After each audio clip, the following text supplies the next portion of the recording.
Hello and welcome, dear ones. It's Maverick Mystic again here with the Spiritual Society.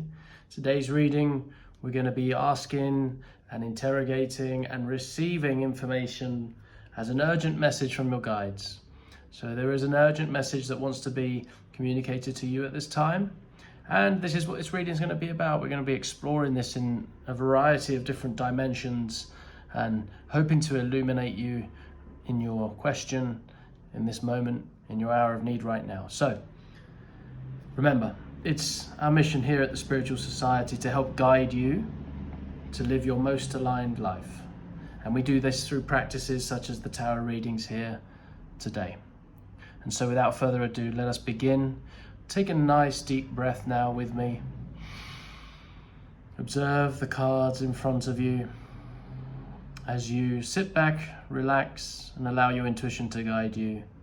And whether you choose card 1, 2, 3, or 4, choose now, and we shall begin. Hello, card 1.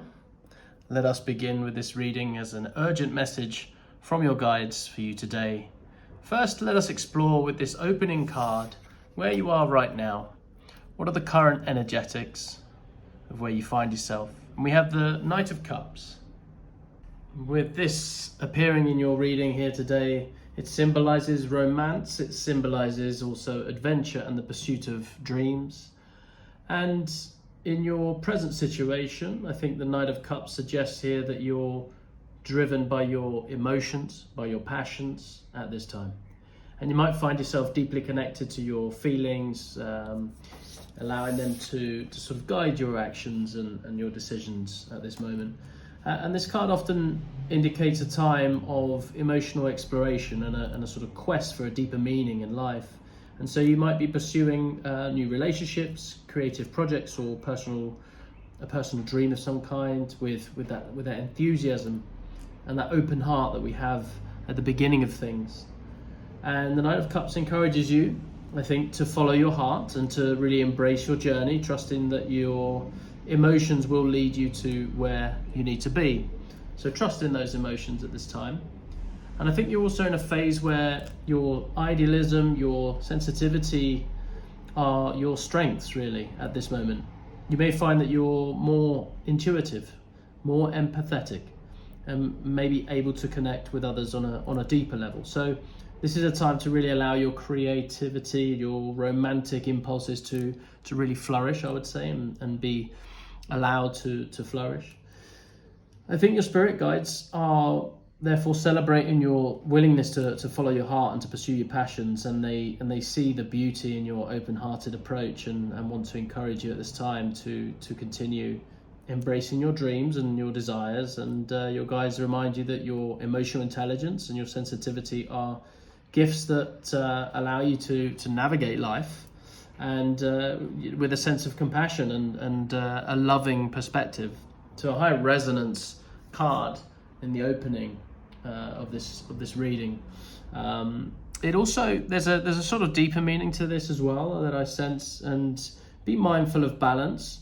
While it's wonderful to be guided by the emotions, as we said, it's also important to ensure that your dreams are grounded in reality. And we see that with the horse symbolizing that sort of grounded 4 feet on the earth.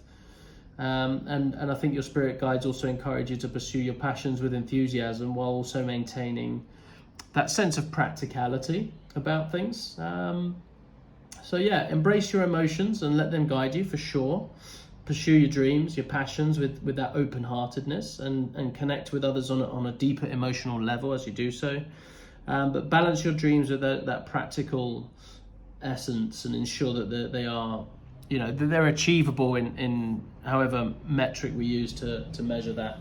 And so I think, there's a harmony and a correspondence here between different planes of existence simultaneously here, and the Knight of Cups embodies this sort of principle of, as above, so below, really, and really encourage you to align your emotional and the spiritual aspirations with your physical reality. There's a harmony, and that balance theme is really here a message for you, trying to sort of orientate yourself towards that balanced aspect, and have that harmonious flow between the inner desires and the outer world, right? So harmony. It is achievable, and they are supporting you at this time as you navigate this emotionally rich and adventurous phase that you find yourself in. Okay, so believe in your ability to pursue your dreams with passion, and create a life that resonates with your deepest desires. Now is the time. Okay, and so if this has resonated with you, this message as an anchoring card, then please stick with the remainder of this reading as we go through. But if not, I'd love you to go ahead and choose from a different pile. Okay, sometimes we pick the right one, sometimes we don't, and that's fine. Okay, so let's move forward now with the next question. Really, it's another message that I want to seek of encouragement, and a message of encouragement for you to tap into and use. And so your spirit's guides, message of encouragement here coming in the form of the Emperor, realizing that structure, that authority, that stability. I think in this time, the spirit's guides are really emphasizing the importance of order and control in your life. And I think they see your potential to take charge and to lead with confidence. And this card indicates to me that you have the ability to create a solid foundation that brings stability to your endeavors that you're engaged in at the moment. And also, it represents a time really to assert your power and establish a clear direction. You're being encouraged here to take a strategic approach to your goals. Again, it's a similar sort of pattern with the Knight of Cups. Utilize your organizational skills and leadership qualities. And I think really this is about harnessing your inner strengths to create a secure, stable environment for yourself and for those around you. I think your spirit guides want you to really, first of all, I think they're commending you on your ability to take control and to lead with authority. There's a recognition happening here, and they recognize your strengths also and your determination to bring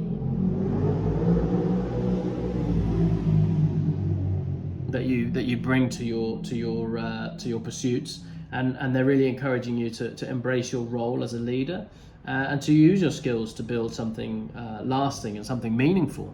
That's a positive encouragement for sure. And the Emperor also, it's inviting you here to consider the structures and the systems in your life currently. Are there areas where you need to maybe establish more order or boundaries potentially? I think your spirit guides are urging you to sort of take a disciplined approach and to be mindful of the importance of structure in achieving your goals. Okay, so really the call to action here for me is to embrace your leadership qualities and to take charge of your situation. I would also say use your organizational skills to create stability, structure around you. Establish clear boundaries as well, and sort of order in your life through that mechanism. The establishment of healthy boundaries is really supported by our declarations of what we want, as opposed to the other type of boundary setting where we declare what we don't want. I think sometimes it's good to sort of resonate at a higher frequency by declaring what it is that we actually want. That sort of sense of clarity is embodied here with the Emperor, for sure. Also discipline, take discipline and strategic approach to achieving the goals.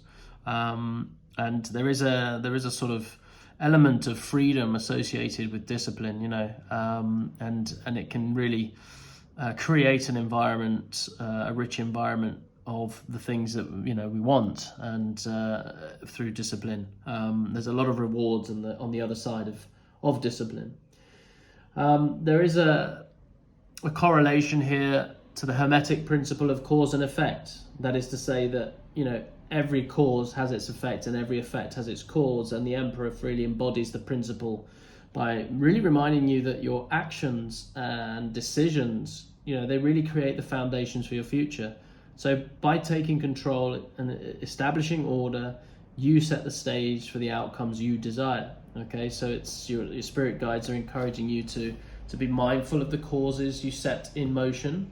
You are powerful, you have that power, and to take responsibility for the effects they produce. Okay, and they're with you, supporting you as you step into your power, and to create a stable and structured environment and they believe in your ability to lead with confidence and to build a foundation that supports your dreams and your ambitions, okay? And so we're beginning to sort of see the shape of the message here as we dive deeper into the reading. And let us explore now the area of your gifts, of your strengths, okay? I want to really explore this, and we have justice. So this is, again, communicating via the guides, the messages coming through here, but in the context now of your strengths and your skills, and maybe some that you're aware of and some that you're not, all right? So this is what we're exploring now.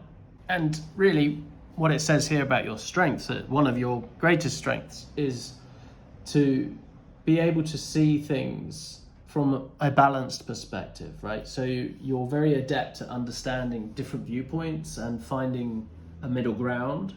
Often the middle path is spoken through the tradition of Buddhism. And, we have the symbol of the yin and yang, and the yin and yang is a description of the middle path, the middle way. And oftentimes we find ourselves in one domain or the other, black or white, and we relate to those as, pain and pleasure, positive, negative, whatever you relate to at the time, knowing that if you are in the black, in the negative, then there's always that white circle to remind us that we can at any time choose to lean into that and regain our harmony and our balance to the middle ground.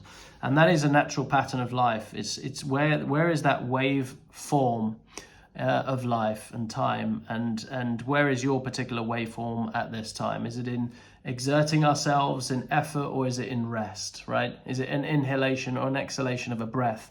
And I think that one of your gifts and strength is to be able to navigate life, to find that wave pattern and to be on that right wave pattern. And when we're off it, we feel it. We feel some resistance or some sort of hyper excitement, as it were.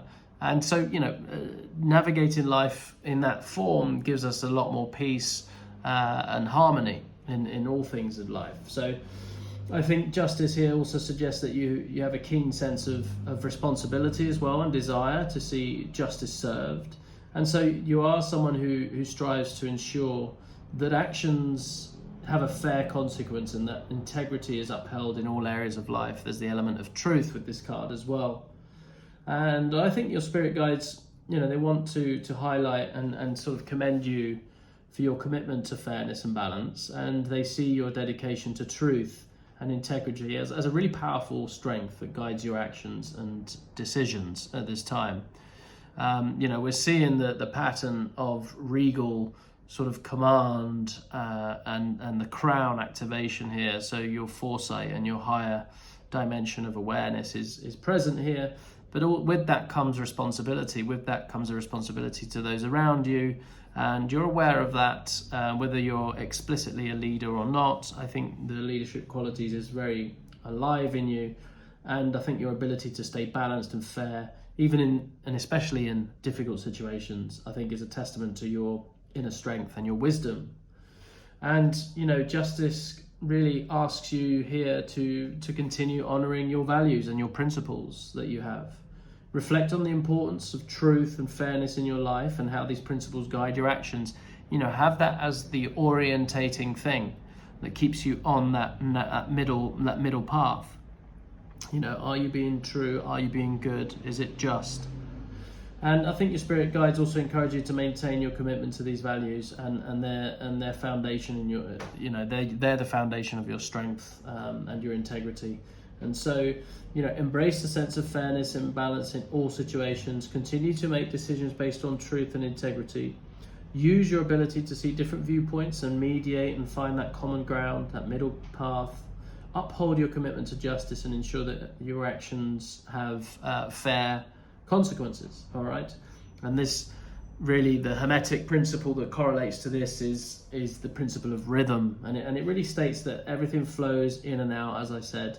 Everything has its tides, all things rise and fall, and the principle really resonates with the Justice card here by just reminding you that to maintain balance is a continuous process. We never necessarily arrive at that peak moment and hold it there. That's just not the way of the universe. There's ups and downs, there's the inhalation, exhalation. So just as the tides ebbs and flow, so too must you adapt to the rhythms of life. Okay, so it's a reminder. Ensure that you stay aligned with your values and your fairness and truth, and that will be the guide. And your ability to navigate these rhythms with grace, with integrity, is a real testament to your strength, and it is being acknowledged here at this time. All right. Let us take a look now at another area. And again, sometimes we see these, sometimes we don't. If we've got our head buried in the doings of life, we often are not able to be present and observe the sort of subtle elements of grace that are abundantly around us at all the time. So what we're going to be looking at now is current blessings that are in your life that you may not be aware of or picking up on. Okay, so current blessings. Now, there's a bit of a juxtaposition immediately with this card, the Three of Swords. And so when we're looking at the Three of Swords, typically, the Three of Swords is a card that is often associated with heartbreak, with sorrow, of course. But however, I think in the context of the blessings here, this card suggests to me that your current challenges are also opportunities for growth, opportunities for healing. And it really, with the swords, in the context of mentalism, we could say, with the frameworks that we use in our mind with which to interact with the world, understand the world around us, understand the things that happen to us, for us, then this is the sort of hidden blessings that we're probably looking at, exploring here, I would say. And it reminds us that even those darkest experiences, that ultimately with the inhalation and exhalation, as above, so below, these experiences can lead to profound transformations. The Death card, the Tower, these are all signifiers of a moment in time for our experience for change. And so I think your spirit guides here want you to know that your current situation, no matter how challenging it is ultimately going to be serving a higher purpose. To keep that in mind, have that framework and that approach. The pain that you're experiencing, though completely valid, it's opening up your heart and it's allowing you to release old wounds and limitations. And I think the process of healing is a powerful blessing in itself. And I think it enables you to cultivate your greater compassion, resilience, and overall understanding, wisdom. And so they are your guides wanting to remind you here that even in times of sorrow, there is always hope. They see your strength and the courage in facing your challenges head on. They want you to, want to really sort of commend you for your bravery and your courage to face those things. Your ability to confront your pain with honesty and vulnerability is a testament to your inner resilience and your determination. Okay, and look, the Three of Swords also asks you to really embrace the healing power of forgiveness. Is what I would get out of this. This card suggests that forgiveness is a key component to your journey towards wholeness, and that sense of wholeness is ultimately what the hero's journey is about through life, is remembering and reconnecting to our sense of wholeness, completion. We are enough. We are not alone. We never have been and never will be. We are loved deeply, and by releasing any resentments and by processing anger, I think you can create a space for love and compassion to flow freely. And your spirit guides here encourage you to practice forgiveness, both towards yourself and others, primarily and first and foremost to yourself. The path forward, towards inner peace and healing really starts with that personal relationship to yourself as a complete whole being who is already enough. Okay, so just acknowledge and honor your feelings of pain and sorrow. First, you have to acknowledge them rather than avoid them, suppress them, repress them. Recognize the opportunities for growth and healing within your current challenges. Embrace forgiveness as a powerful tool for healing and transformation, and cultivate compassion and understanding with yourself. Okay? The sort of hermetic principle that's woven into this is that everything is dual. Everything has poles. Everything has its pairs of opposites. Okay, so the principle reminds us that within every challenge, there lies the seed of an opportunity, and within every sorrow lies the potential for joy. And with the Three of Swords, that really does embody this principle by showing us that even in moments of pain, there is the potential for growth and healing. So by embracing both the light and the dark aspects of our experiences, we can find greater balance and, again, wholeness. All right? So let's move on to the next question. And I want to frame this with asking what positive aspects are coming your way that the guides want to inform you about. Okay, so what are the positive things coming your way at this time? Okay. All right. So again, a very juxtaposition card, because when we look at the Seven of Cups, we often have confusion and illusions that are presented here. But in what's coming your way is, in my opinion, here is options. So the light side of this, in terms of opportunities that are coming your way, is all revolving around dreams, fantasies, and possibilities. And it suggests that you are entering a phase where your dreams and aspirations are within reach. You can almost feel them. Okay, the energy of them are really strong with you at the moment, whether that's through strong visualizations or otherwise. And I think the opportunities before you are vast and varied. I think it's really encouraging you to explore your desires and aspirations as well within an open heart and a sense of wonder. It's important for us never to really lose that sense of wonder. You may find yourself presented with numerous options and possibilities, each holding different potentials for fulfillment and joy. And this is a time to dream big as well. And trust the power of your imagination is what I would say here. Allow yourself to dream big. And your spirit guides want you to celebrate the abundance of opportunities that lie before you here. And they really see your willingness to explore your dreams and aspirations with enthusiasm, with optimism, and they want you to be encouraged to really continue to follow your heart. A sentence that sort of pops out for me in this context is, what would someone who loved themselves do? And let that be your guide. Let that be a principle that you follow in this exploration of your desires, moment by moment, day by day, okay, idea by idea, options by options. What is it that someone who loved themselves do? So if you're presented with this sort of multiple options and possibilities, question each one with that filter. What would someone who loved themselves do? And I think that will serve you. And that is a strong message that's coming through for me here to share with you.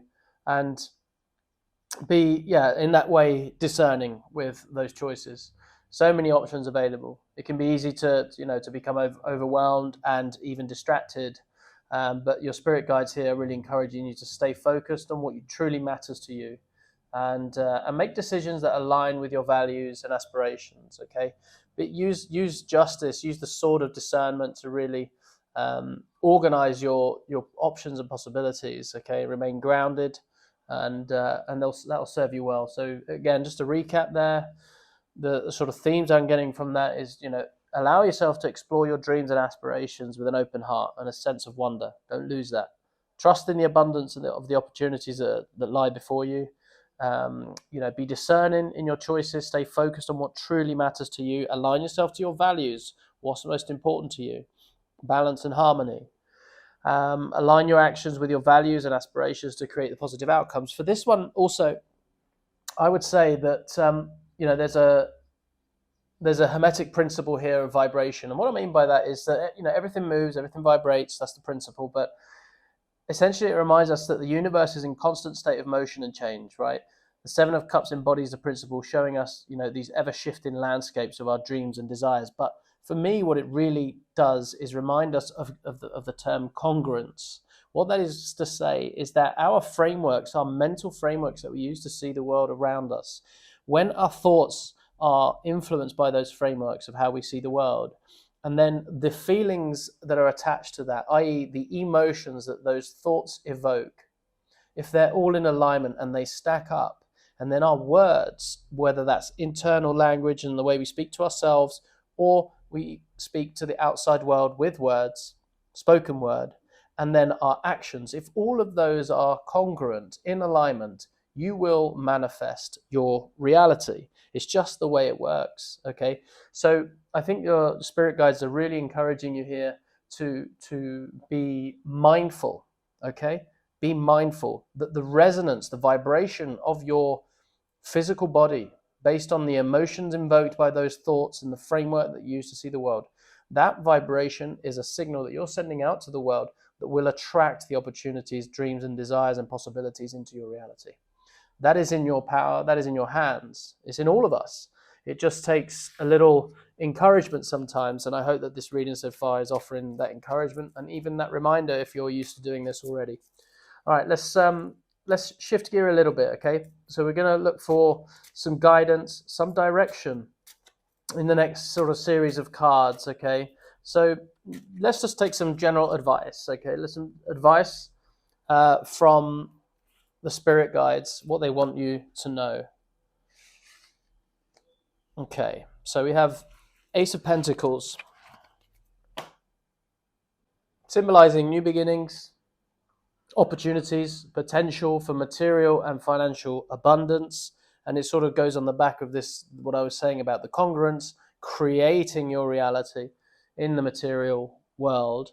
And it represents the seed of prosperity and the promise of tangible rewards for your efforts, really. And I think your spirit guides here encouraging you to seize the opportunity that are presenting themselves to you at this time. And it suggests that you are on the brink of a new venture, a new endeavor, something that has the potential to bring long-term stability for you and prosperity into your life. And this could be, anything really, a new job. It could be a business opportunity or an investment that holds the promise of financial growth, security, any of these things. And they want you to really, they want to commend you first and foremost for your willingness to embrace new opportunities and take those bold steps towards your goals. And they see your determination, they see your ambition, and they want to encourage you to really continue to move forward with confidence with your, they're reminding you here that the universe is abundant. All right. And that's a core principle of all of this, is understanding the abundant nature of reality as opposed to those limiting factors that we put on ourselves just for our own thought forms, such as scarcity in the money market and the price of diamonds, for example, remaining high based on a scarcity element. And that tends to bleed into our perspective of reality, but it's not true. It's a distortion of truth. What is true is that the universe is abundant. There is no energy that is destroyed, and therefore this perpetual abundant will only move in shape and form according to who's resonating at different vibrations. And so it's a reminder again that you have it in your hands to be able to manifest the reality that you want, and that is something that's deeply being shared here through this card for me. And it also acts, it's asking you to be mindful of the importance of grounding and practicalities. All right, so that's really how to sort of bring into the material reality with this grounded nature that we saw there, really honing it into the ground with stability, practical steps, careful planning, attention to detail. And your spirit guides encourage you here to lay solid foundations for your endeavors, ensuring that you have stability, you have the support that you need to succeed long term, whether that's getting a mentor, financial advisor, these types of things that can really hold the energy of the financial abundance in place, rather than just not putting the focus and attention and direction into it. Okay, so yeah, embrace those new opportunities of growth and prosperity. They're just there. They may be tangible already. They may be coming through to you as ideas, or maybe some offerings and contracts, opportunities, insights that you're gaining at this time. And take some bold steps towards your goals, with confidence, with determination. Your guides are really supporting you to do that. But always ground yourself in practicality and attention to detail. If we go back to the Emperor, this element of grounding is very, very strong in this reading for you. So ground yourself in those practical things. All right. I think that's going to really help to sort of harness the energy that we're discovering here, and ultimately as well, trust in your abundance, trust in the abundance of the universe to support you in your endeavors. Okay. And so there is a real balancing happening here. The sort of principle of correspondence in Hermetics reminds us that there is harmony and correspondence between the different planes of existence, okay? And this card really embodies the principle by showing us that our material and financial well-being is interconnected to our spiritual and energetic alignment. So as you embrace the new opportunities for prosperity, remember to align your actions with your values and your aspirations. Otherwise, it's going to create a distortion. That sense of alignment and congruence is super important again for this. And ensure that your material pursuits are in harmony with your spiritual growths. Okay, so there is always the temptations, we could say, when we're on this path of light and high vibration, to be tempted off it by these sort of opposing forces, natural opposing forces. And that can appear in a number of things. But if it compromises your higher self, your integrity, your truth, your values, I would suggest not going down that path.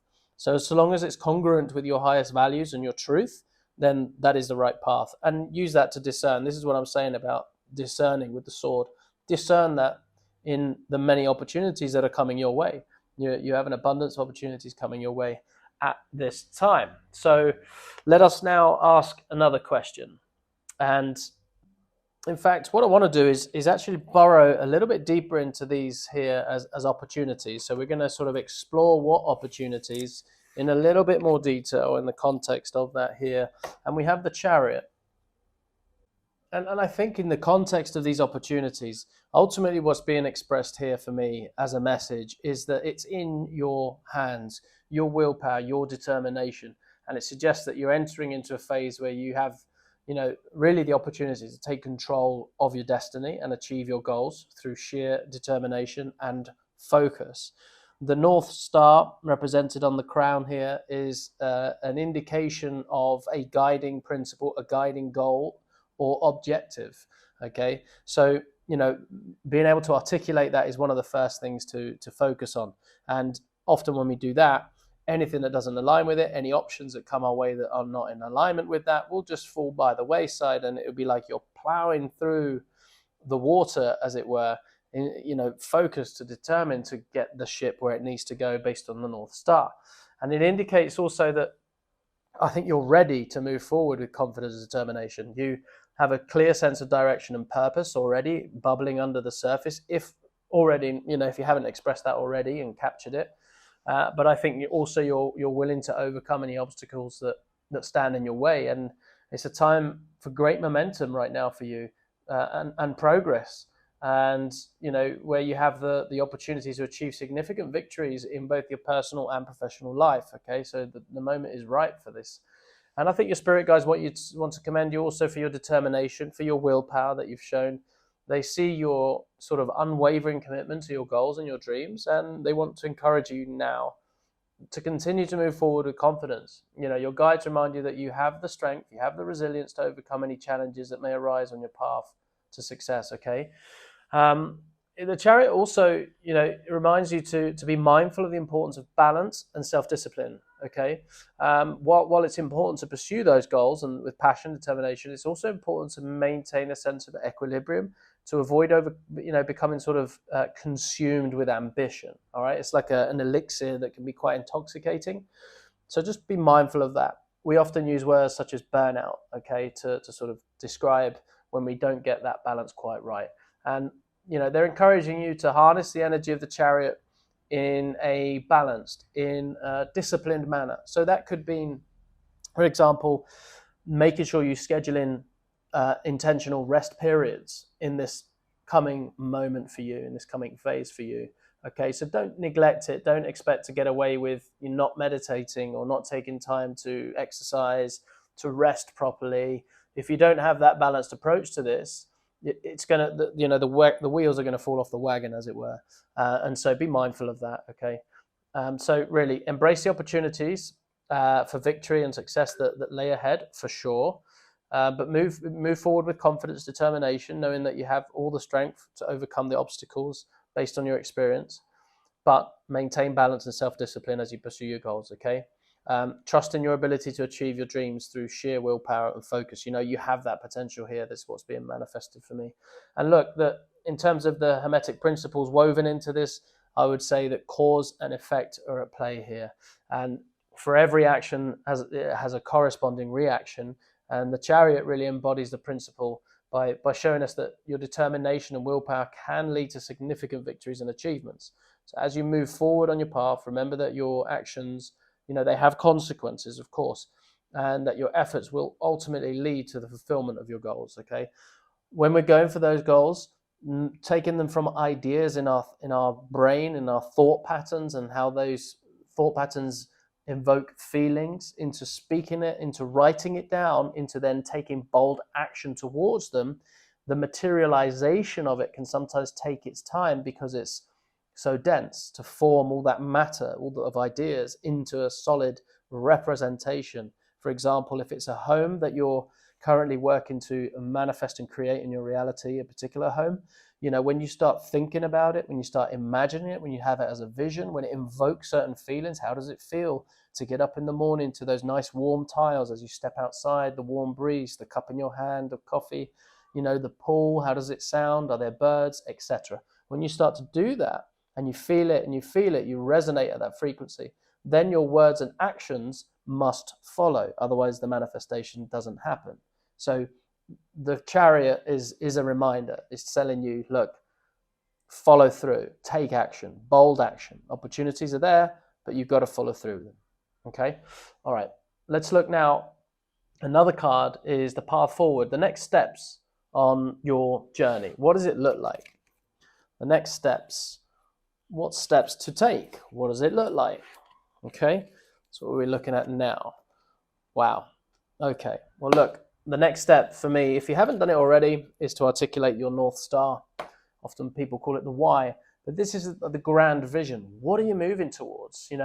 What does it look like, feel like? Begin to have that real clarity about that.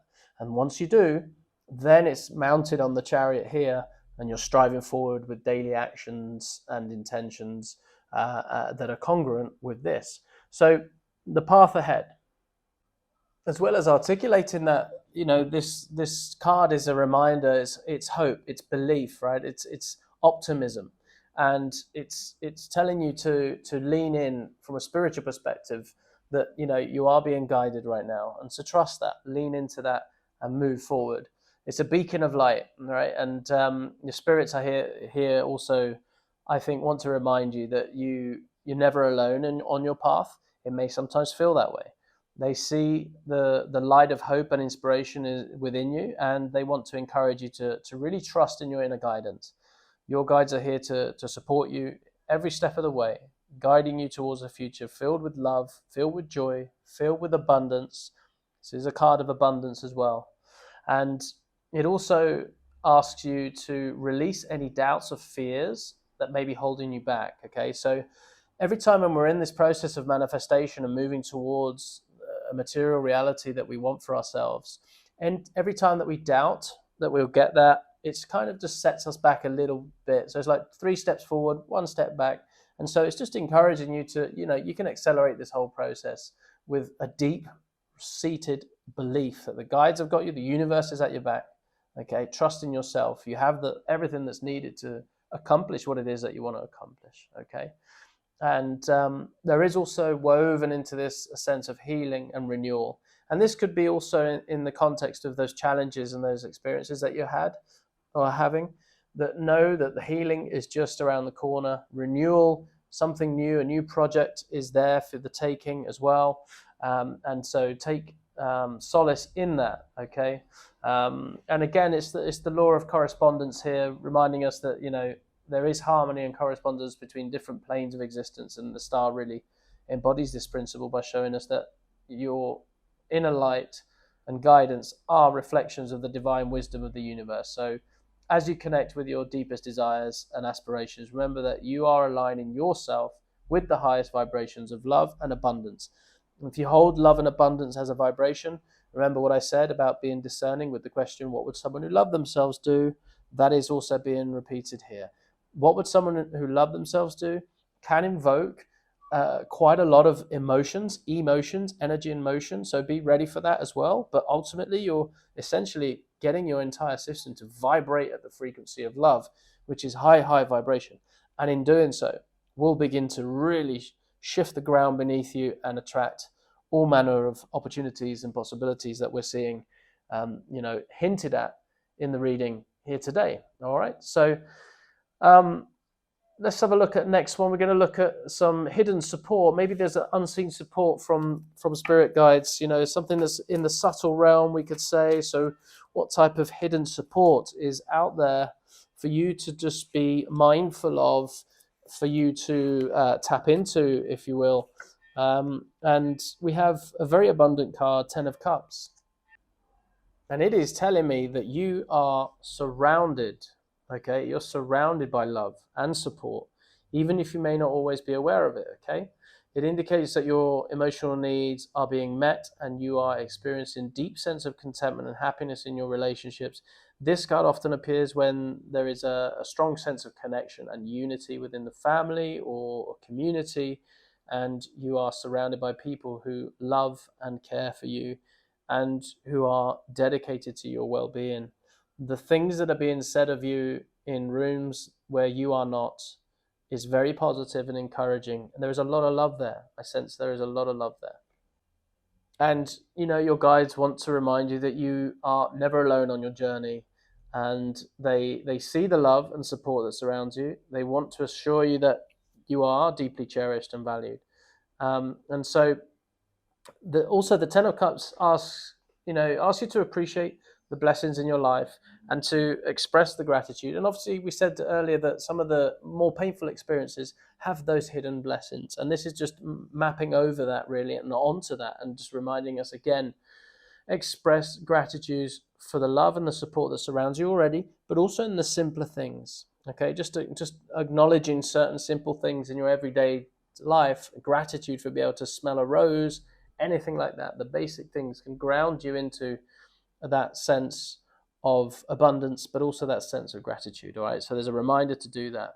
Take a moment to reflect on the joy and the happiness that your relationships bring to you as well, and allow yourself to fully embrace the love that is available to you. It's there. It's always there for you. Okay. The law of vibration is also with this card. It's a very high vibration card in that it is joy. And the 10 of Cups embodies this principle, really showing us that ever flowing energy of love and support that surrounds us. It's just there waiting for us to tune in. If we tune in ourselves and vibrate at that frequency, it's there in the field, and you will attract more of it. Okay, all right, take solace in that, because that's a really powerful card to look forward to.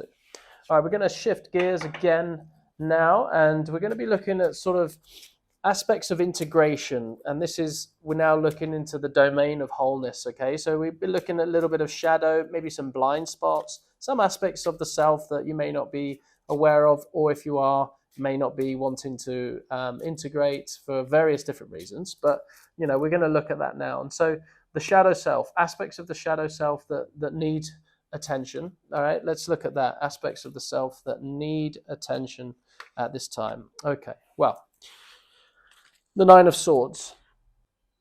All right, so look, this card, it represents, so symbolic of, should we say, anxiety, fear, worry, and this is predominantly in the mental plane. Okay, so it suggests that you may be experiencing some inner turmoil, some mental anguish of some kind that is preventing you potentially from experiencing that peace and that tranquility. All right, that is it's there waiting for you, and so it often appears when we are sort of trapped in cycles of negative thinking or self-doubt.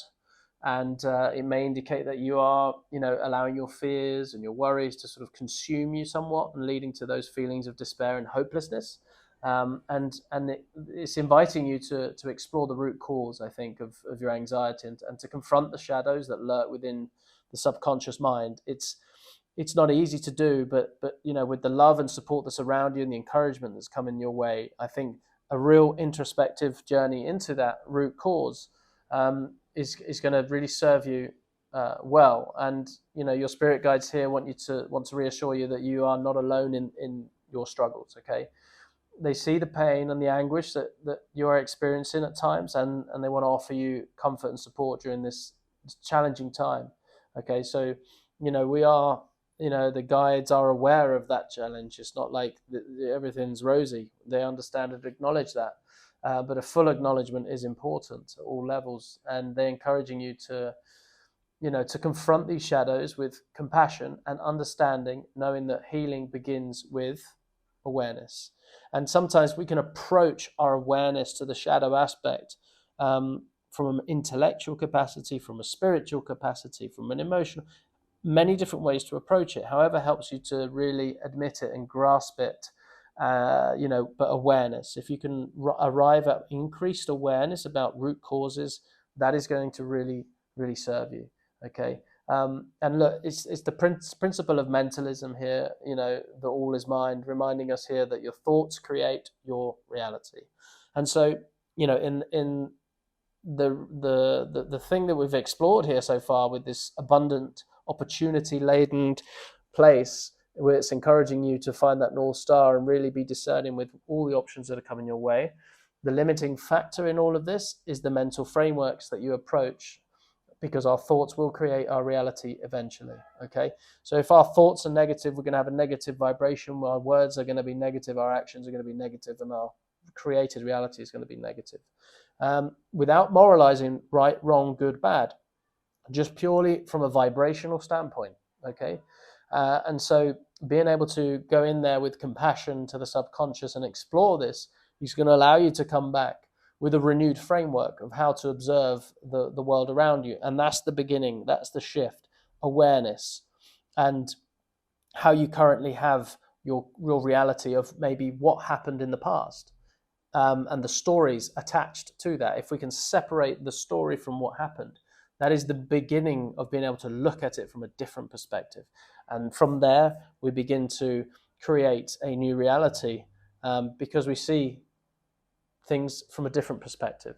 And as you confront these shadows within the mind, remember that you have the ability to transform your thoughts and beliefs to create a more positive and empowering reality. That is in your power at any moment in time. Sometimes we take longer on those things. Sometimes we have it immediately. We just get it and we realize the power in our hands. And so your spirit guides are with you here. They're offering guidance and support as you confront the shadows within your mind, and they believe in your ability to overcome your fears fully. They have full 100% trust. They're always there with you. Okay.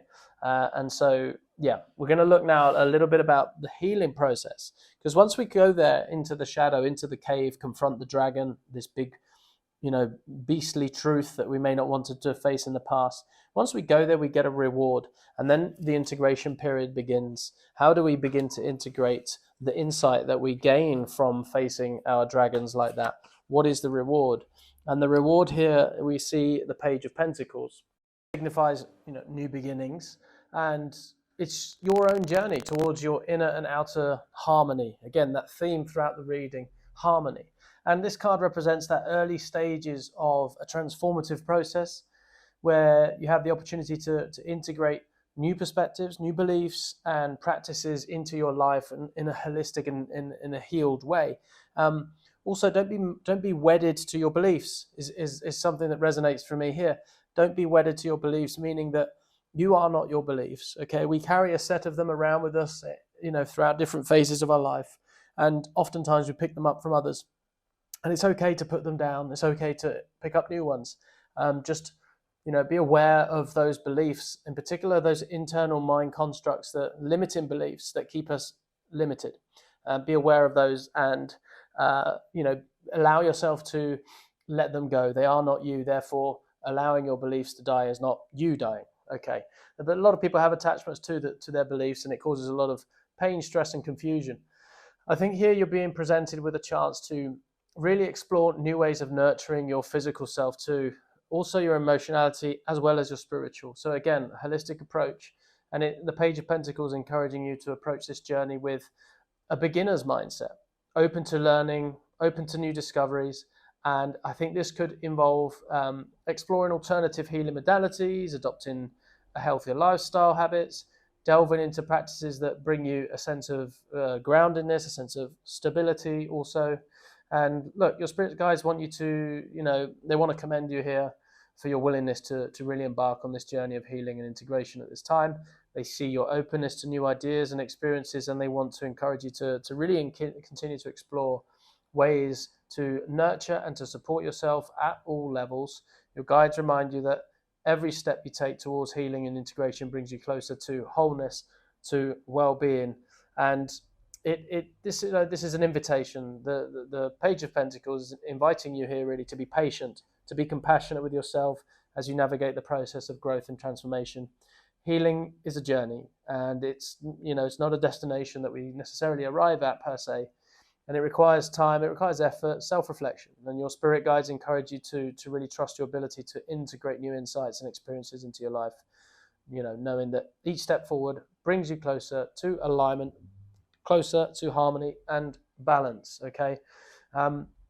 And really the principle of polarity again showing up here, that everything has its opposites and that balance is found in the integration of these opposites.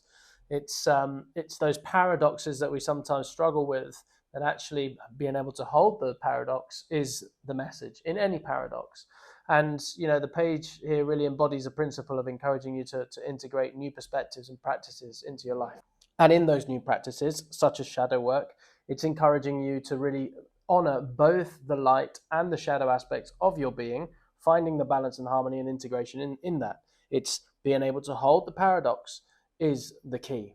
For example, if you're encountering a problem, if it's necessarily a decision, a life decision, hold the decision in the positive, in that yes, this is going to happen and it's good, and hold that event. When I say decision, it could be an opportunity, it could be something that you are aiming for. Hold it, having that thing, achieved it, and having it not. Success, failure. Hold them both, okay? And eventually arrive at a place of being okay with either one. That is a holistic approach to this. Hedging all our bets in this, and if we don't, something catastrophic is going to happen, is not balance, is not harmony, and that is what is being called by your spirits here at this time.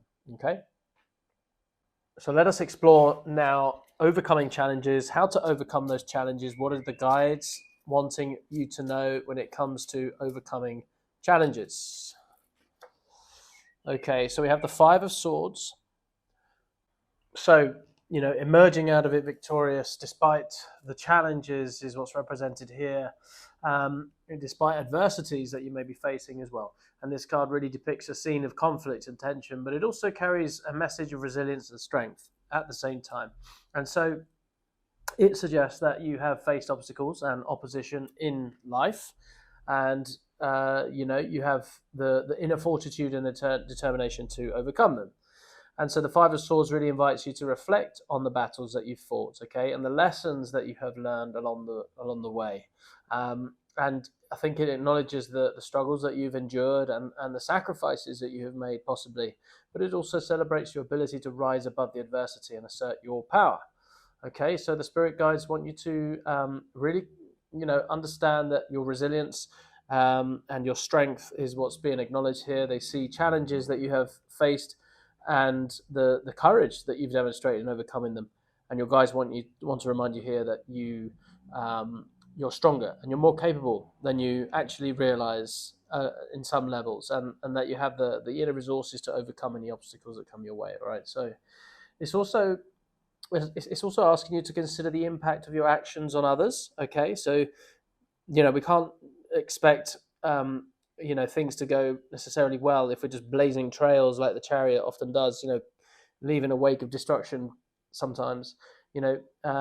What's really it's encourage you to also be mindful and consider the impact of your actions on others. Okay, while victory may feel satisfying in the moment, it's important to consider the long-term consequences of your decisions, and do they have ramifications to the network that you find yourself in, the family, the community. And they encourage you here to really strive to find those win-win-win solutions. All right, they are out there, it's possible, and really, if you can approach it in that way, I think life is going to be much more smoother and therefore satisfying at many levels, we could say. And so, yeah, again, the sort of principle of polarity here, the contrast between conflict and victory. As you reflect on your experiences of overcoming challenges, remember to honor both sides, to the struggles and the triumphs, and finding the balance again in that strength in the integration. True wisdom, true spiritual enlightenment comes from those acts of being able to at least tune into the balance of various situations and where it lies, because that is the ultimate truth, is found in that harmony. Okay, so next we're going to be taking a look at card number 13, and in this reading, number 13 for me is all about transformation. Okay, so see what card we have. Okay, Six of Wands. It's another victorious, successful card coming out here. Admiration from others. And one thing that being in contact with other human beings and sort of groups of people is that they reflect all manner of things back at us. And oftentimes they can shape our understanding of our identity in relation to those around us. So the Six of Wands here is inviting you to consider how your successes are potentially shaping your identity and influencing your journey and those around you. And it indicates that your accomplishments are not merely superficial, but are also a catalyst for profound change and evolution, not just for yourself, but for those around you. But you're also undergoing your own transformation at the moment. And I think what's really going on potentially energetically in the transformative domain is this transformation of beliefs. So there's a potential allowing old beliefs that no longer serve you to die off, and for new ones to be brought in the transformational process that you're going through now. And so those beliefs, those values, the sense of self, it really gets shaped. And in the context of this card representing success, in particular admiration from others, is saying, be mindful of how those successes that are going to come your way potentially shape your understanding of self, and to ground yourself in capital S self, not the persona self, not the outward facing potential mask that we wear to face the world, rather that core, that stable emperor rooting, grounded nature and the essence of who you truly are. So again, the transformation occurs in being able to hold that juxtaposition between the external mask, which is a very natural thing we do. We're mammals at the end of the day, and we like to be cooperative and collaborate. So we sometimes show a brave face or whatever, right? But having that external appearance, awareness of it, that is actually a thing, part of all of us, and the internal truth of who you actually are. And in the two is an authentic expression of self that, we hold, we can say. And that there is approximating a transformation at the human level, rather than being stuck in one or the other, and kind of in a tension and a volatile state, we could say. And so there is a deeper message here with the Six of Wands, also asking you to really reflect on how your successes are impacting the relationships and the connections with others. Sometimes our successes are not in the plans of others have for us. Sometimes our successes are not in the plans others have for us. Sit with that statement. I want you to reflect on that after this.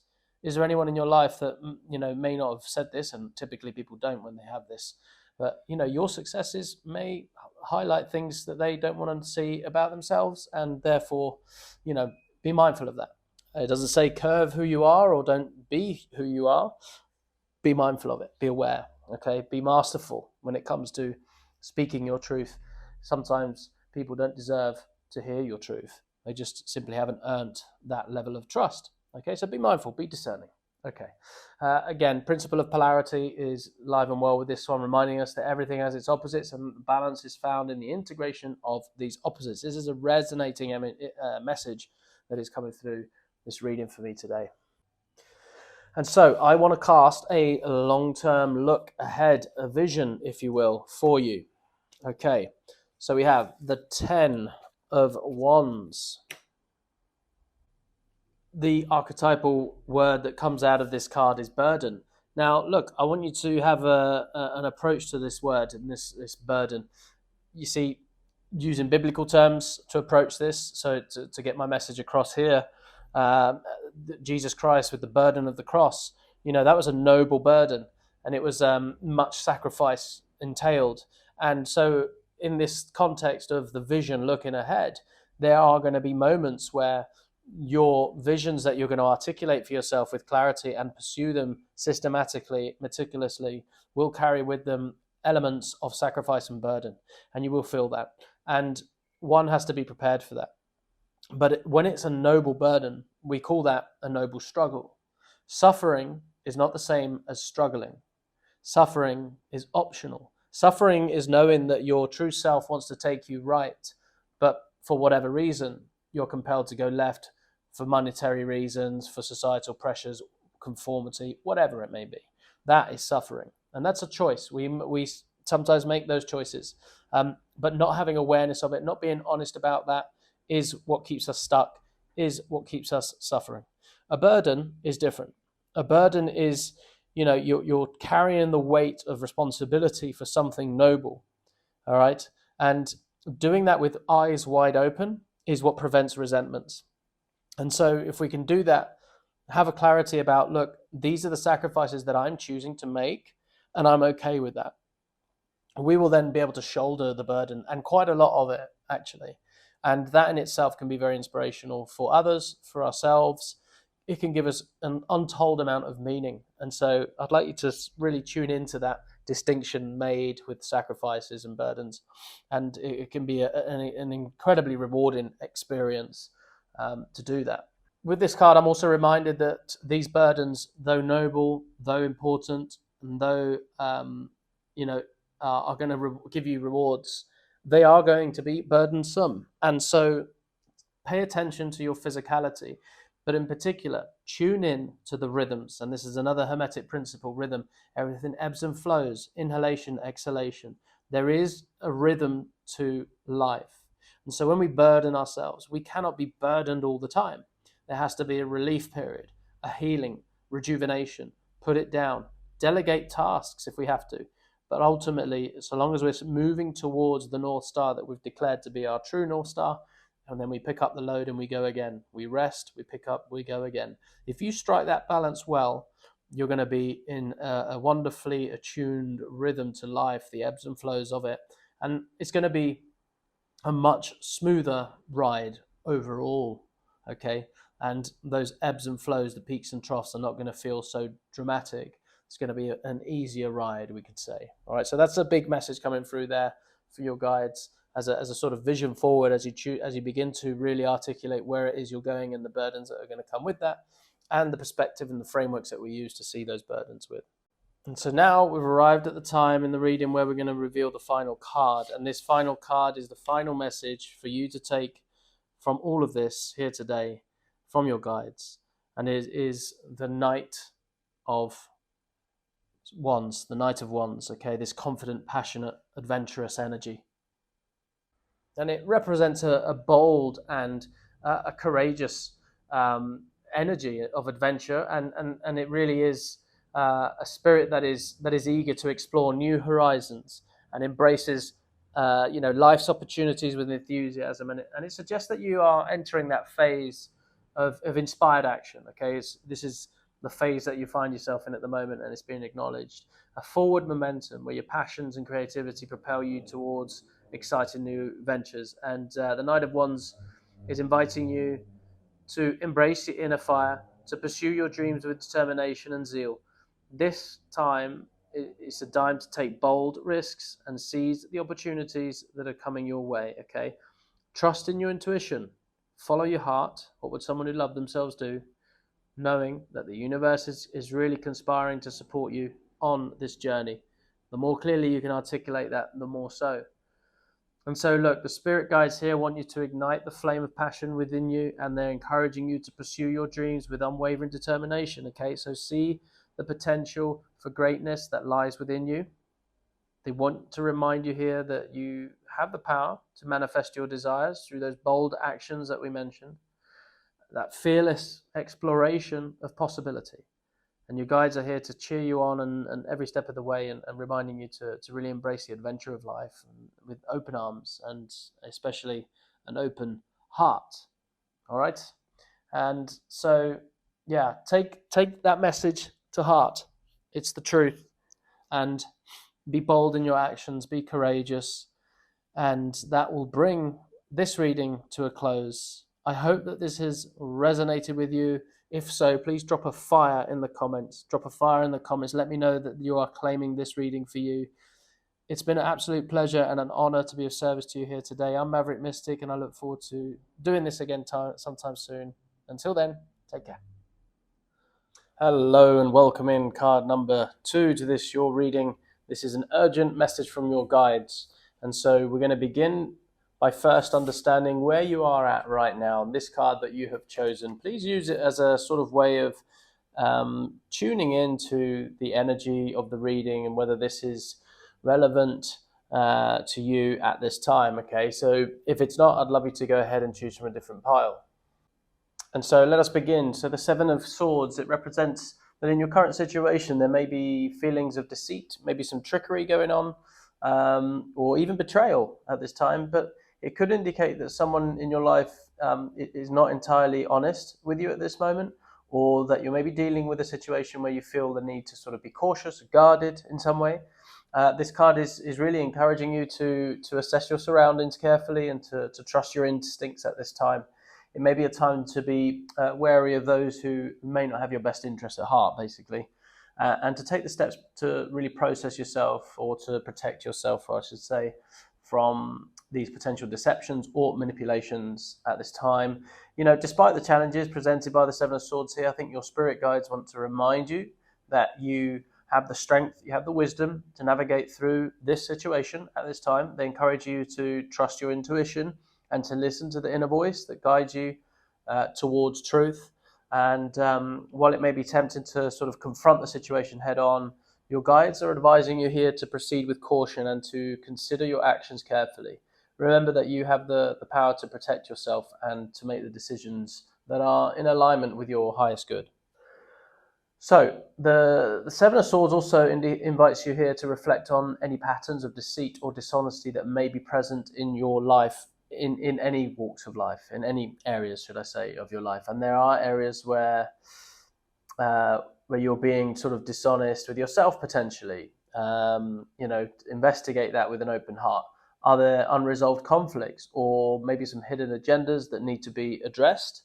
And I think this card also encourages you to confront these issues with honesty and integrity, knowing that the true growth and transformation, come from facing the truth and embracing it with authenticity. As vulnerable as and sometimes painful as that can be, that is what's being guided coming through here, I would say.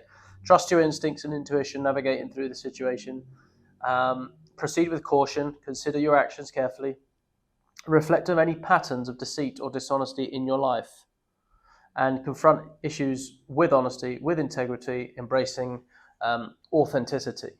The principle of polarity here also reminds us that there are always two sides to every situation, and that balance is found in the integration of these opposites. And so, really considering both sides of the sort of challenges that you're encountering will be powerful. And this, this Seven of Swords embodies that principle by showing us the need to sort of balance caution with trust, with vigilance, with openness. So there's the sort of the juxtaposition and the sort of artistry of that. As you navigate through the situation, remember to honor both your intuition and your discernment, finding that balance of wisdom in their integration of those two there. Okay. I think your spirit guides are with you here, offering you guidance and support as you navigate through challenging situations. They believe in your ability to see through the deception and to emerge stronger and wiser on the other side. All right. Again, if that resonates, then that's great. Stick with this. We're going to go deeper now and ask a series of questions and gain some insights. And let's start with a bit of encouragement, shall we? So let's get some encouragement from your spirit guides at this time. And we have the Four of Pentacles. And with this card comes a message of stability, security, and practicality from your spirit guides. This card to me suggests that you may be holding tightly onto your resources or clinging to a sense of security in your life. While stability and security are, of course, important, your guides are encouraging you to also remain open to new experiences and new opportunities for growth. Your spirit guides they want to remind you that true abundance comes from a place of openness and generosity. And I think they're encouraging you to release any fears or worries about scarcity, trust in the abundance of the universe. Letting go of your need to control, holding on to what you have. You really open up yourself to the flow of abundance and the prosperity in your life as the natural sort of rhythms of the universe and how it works. Your guides want you to reassure you that you are supported and protected as you navigate through this period of stability and security. They see your diligence, your responsibility in managing your resources, and they want to commend you for your efforts there. It's seen. Your guides are reminding you that it's okay to enjoy the fruits of your labor as well. Take pride in your accomplishments. The Four of Pentacles also, I think, asks you to consider whether your attachment to stability and security is potentially holding you back from experiencing true abundance and fulfillment. Are there areas of your life where you are clinging to control or maybe resisting change out of fear? That's a question to sort of explore. Your spirit guides want to encourage you here to trust in the natural flow of life again and the release of any attachments that are keeping you stuck. Okay, that stuckness, that attachment is the root of suffering. If we're to use a sort of Buddhist lens on this. The principle of vibration, reminds us also that everything is in constant motion and change, and that if we trust, if we remain flexible and adaptable in order to flow with the rhythms of life, then, the Four of Pentacles here really embodies this principle by showing us that the importance of finding balance between stability and openness. Again, there's a call for balance. There's a theme emerging here. And between holding on and letting go. So as you navigate through this period of stability, being able to sort of hold paradoxes like this is a deeply spiritual experience. It's, when we have a desired outcome, hold the outcome as accomplished, hold the outcome that it didn't work out, hold them both and be with both, even though you're probably going to lean more towards it wanting to work out, obviously. But being able to hold both and eventually arriving at a place that if either one happens, then you're okay. That paradoxical kind of exercise is super powerful. That is what keeps coming up here so far in this reading.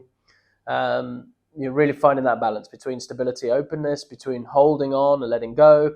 So as you navigate through the period of stability right now, remember to just to remain open to the flow of abundance and prosperity that's in your life. Okay.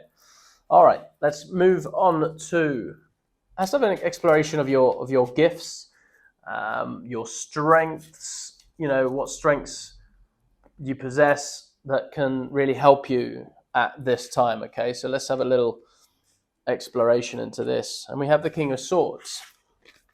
So the King of Swords represents intellect, clarity, authority. And in the context of your gifts and strengths, this card suggests to me that you possess a keen intellect, you have a sharp analytical abilities, you have the capacity to think logically, to make decisions based on rationality and reason. Your gift lies in your ability to see situations from clear, objective perspectives. So, that allows you to cut through the confusion and find solutions to complex problems. I think you have a natural talent as well of communication and persuasion, and you're able to sort of express yourself with clarity and precision, as indicated by the sword. It's that cutting thing that pierces through the noise and the fog. I think your spirit guides also want to remind you that the power, your power and the strength, lies within your intellect and your clarity of thought. And they see your ability to navigate through challenges with ease, with confidence. And they want to commend you for your rational approach to problem solving as well as an ability.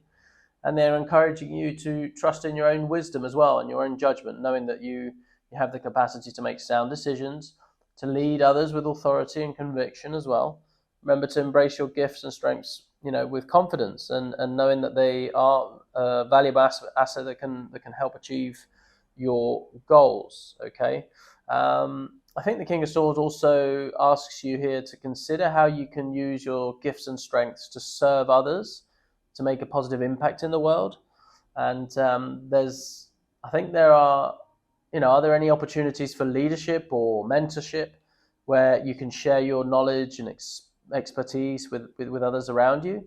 I think your spirit guides are encouraging you to use your influence and authority for the greater good, knowing that your wisdom and insights have the power to inspire, uplift those around you. So there's an element of service as well being asked of you here, I would say. Trust your intellect and clarity of thought. Embrace your ability to make sound decisions and lead with authority. Use your gifts and your strengths to serve others, positive impact in the world. Remember that your wisdom and insights have the power to inspire and uplift others around you. Okay? And with this, the cards being in the swords, the Hermetic principle of mentalism reminds us that the universe is mental in nature, and that our thoughts and beliefs have the power to shape our reality. And the King of Swords embodies the principle by showing us that the importance of clarity of thought and rationality in shaping our decisions and actions. Okay, so as you embrace your gifts and strengths, remember to harness the power of your mind to create the life that you desire. That's a strong reminder that's coming through here for you today. All right, let's look at some current blessings that are in your life that you may not be aware of, or if you are, it's a reminder. Okay, current blessings in your life. Great card, the World. And look, this card represents completion. It represents fulfillment, a sense of wholeness. And this is the sort of representation of the human journey upon completing that journey to wholeness, to healing, right? So if we were to express, what is a healed human, it's a whole human. And in the context of your current blessings, I think this card suggests that you are experiencing a period of culmination. There's an achievement in your life, and you've reached a significant milestone or accomplished a long-term goal, something like that, whichever one resonates the most. And you're now sort of reaping the rewards of your efforts. And the World card here is a reminder of abundance and blessings that surround you. It signifies a sense of fulfillment and contentment as well, with where you are in life. And so you may be feeling a deep sense of satisfaction, gratitude for all that you have achieved and all that you have become. The spirit guides want to celebrate with you with the abundance and the blessings that you are present in your life right now. They see the hard work and dedication that you've invested in reaching your goals, and they want to really commend you for your perseverance in attaining them. Your guides remind you that to take a moment to appreciate and savor the fruits of your labor, knowing that you've really earned this moment of joy. Don't let those moments pass you by. You've put in the effort, you've done the hard work, and the fruits are there. Take a moment to just feel it, appreciate it, ground into it. Gratitude, cultivate gratitude. Okay, that is what's being asked of you, I think, at this moment. And those wins, those goals, they may be small, they may be large, they may be obvious, they may not be obvious. But if you can just find them, and they're all around you, tune into them, appreciate them. Reflect on the journey also that has led you to this point, to where you are right now. What lessons have you learned along the way? What challenges have you overcome? Your spirit guides are encouraging you to honor the wisdom and the growth that you've come from, from your experiences, from knowing that they have shaped you into the person you are today, and also knowing that you're not a victim to them. You have the power of the mind to control them with your thoughts, with that, clarity of thoughts that we expressed earlier and discovered earlier. Use that. That is your skill. That is your superpower, if you will. So take a moment to appreciate and savor the abundance and blessings in your life. They are there. Reflect on the journey that's led you to this point. Honor the lessons and growth that's come from those experiences. Embrace a sense of fulfillment, contentment, your wholeness with where you are in life. You are enough. Maybe that's a sentence that we can extract from this and write it down for you to observe. I am enough. I am enough. Also, remember to express gratitude for all that you have achieved and all that you've become. Okay. These are strong messages coming through here. The principle of correspondence as well with this card reminds us that there's harmony and correspondence between different planes of existence. Okay, so the world card embodies this principle by showing us an alignment of your inner state and your external circumstances. There's congruence here, so there's a reminder of this. Okay, so as you embrace a sense of fulfillment and contentment with where you are in life, remember that your outer world is a reflection of your inner state, and that true abundance comes from a place of gratitude and appreciation. And we have to, that's what I was saying about cultivating. So cultivating gratitude in the simple things will create gratitude externally. As above, so below. As within, so without. Okay, so there's that, the law of correspondence coming into that there. All right. Okay, so let's also look for some positive outcomes that are coming your way. Let's look at that. Some positive outcomes that are going to come your way. So when we look at the Ten of Swords, immediately, obviously, we are struck by the dramatic scenes, aren't we? The stabbing in the back, the finality of this, the betrayal, all the rest of it. However, for every shadow expression, there is a light side. So, in terms of what positive is coming your way, we can really look at this. And, in the context of this positive outcomes, this card to me signals that there is an end of a challenging situation or cycle that you're experiencing, and you're coming to that completion. It suggests to me that you've reached the lowest point from this process, and from here, the only way is up, we could say. The Ten of Swords also indicates that for me, the worst is behind you. Okay, this is what I'm picking up here, and you're now poised for that fresh start, the new beginnings, and this card really brings the promise of relief, of closure, and there's no accidents here in the balancing of this. Wholeness comes after closure. Okay, so take that with you as well. As an indication. And the guides here really want to reassure you that despite the challenges that you've faced, that there is hope on the horizon. And they see that the strength, the resilience that you have demonstrated, overcoming the adversities that you have, they want to really commend you for your courage, okay, at this time. Your guides remind you that every ending brings with it the seeds of the new beginning. And they're encouraging you to embrace opportunities for growth, transformation that really lie ahead for you. And I think it's also asking you to reflect on the lessons you've learned again from your experience. Don't miss the opportunity to really integrate the nuggets that are there for you in order to not repeat, in order to grow, in order to cycle up in your development, in your evolution, we could say. And what wisdom can you glean from the challenges that you faced? All right. So embrace the promise of new beginnings and fresh starts. Release the burdens of past and move forward with courage and optimism, okay? Reflect on those lessons. Take with you those nuggets. Use those lessons to empower yourself to create that brighter future, okay? In the Hermetic principle here of polarity, it reminds us that there are always two sides to every situation, and that balance is found in the integration of these opposites. Again, there's that paradoxical reality that our brains struggle so much to contend with, but is actually a reflection of reality. And the Ten of Swords embodies this principle by showing us that the contrast between defeat and opportunity. Okay, so as you embrace the promise of new beginnings, remember to honor the lessons you've learned from your experience. Okay, finding the balance and the strength in the integration will create that sense of completion and wholeness. All right. Okay, good stuff. Let's move on. We're going to change the dynamic a little bit. Let's get some advice. Let's get some advice from the spirit guides. Key advice from your guides at this present moment. So key advice from the spirit guides at this moment. Okay, so we have the Empress. Wonderful card. Unconditional love, nurturing, creativity, and abundance, really. And as advice from your spirit guides, I think this card is encouraging you to connect with the nurturing and the creative aspects of yourself and your surroundings, nature.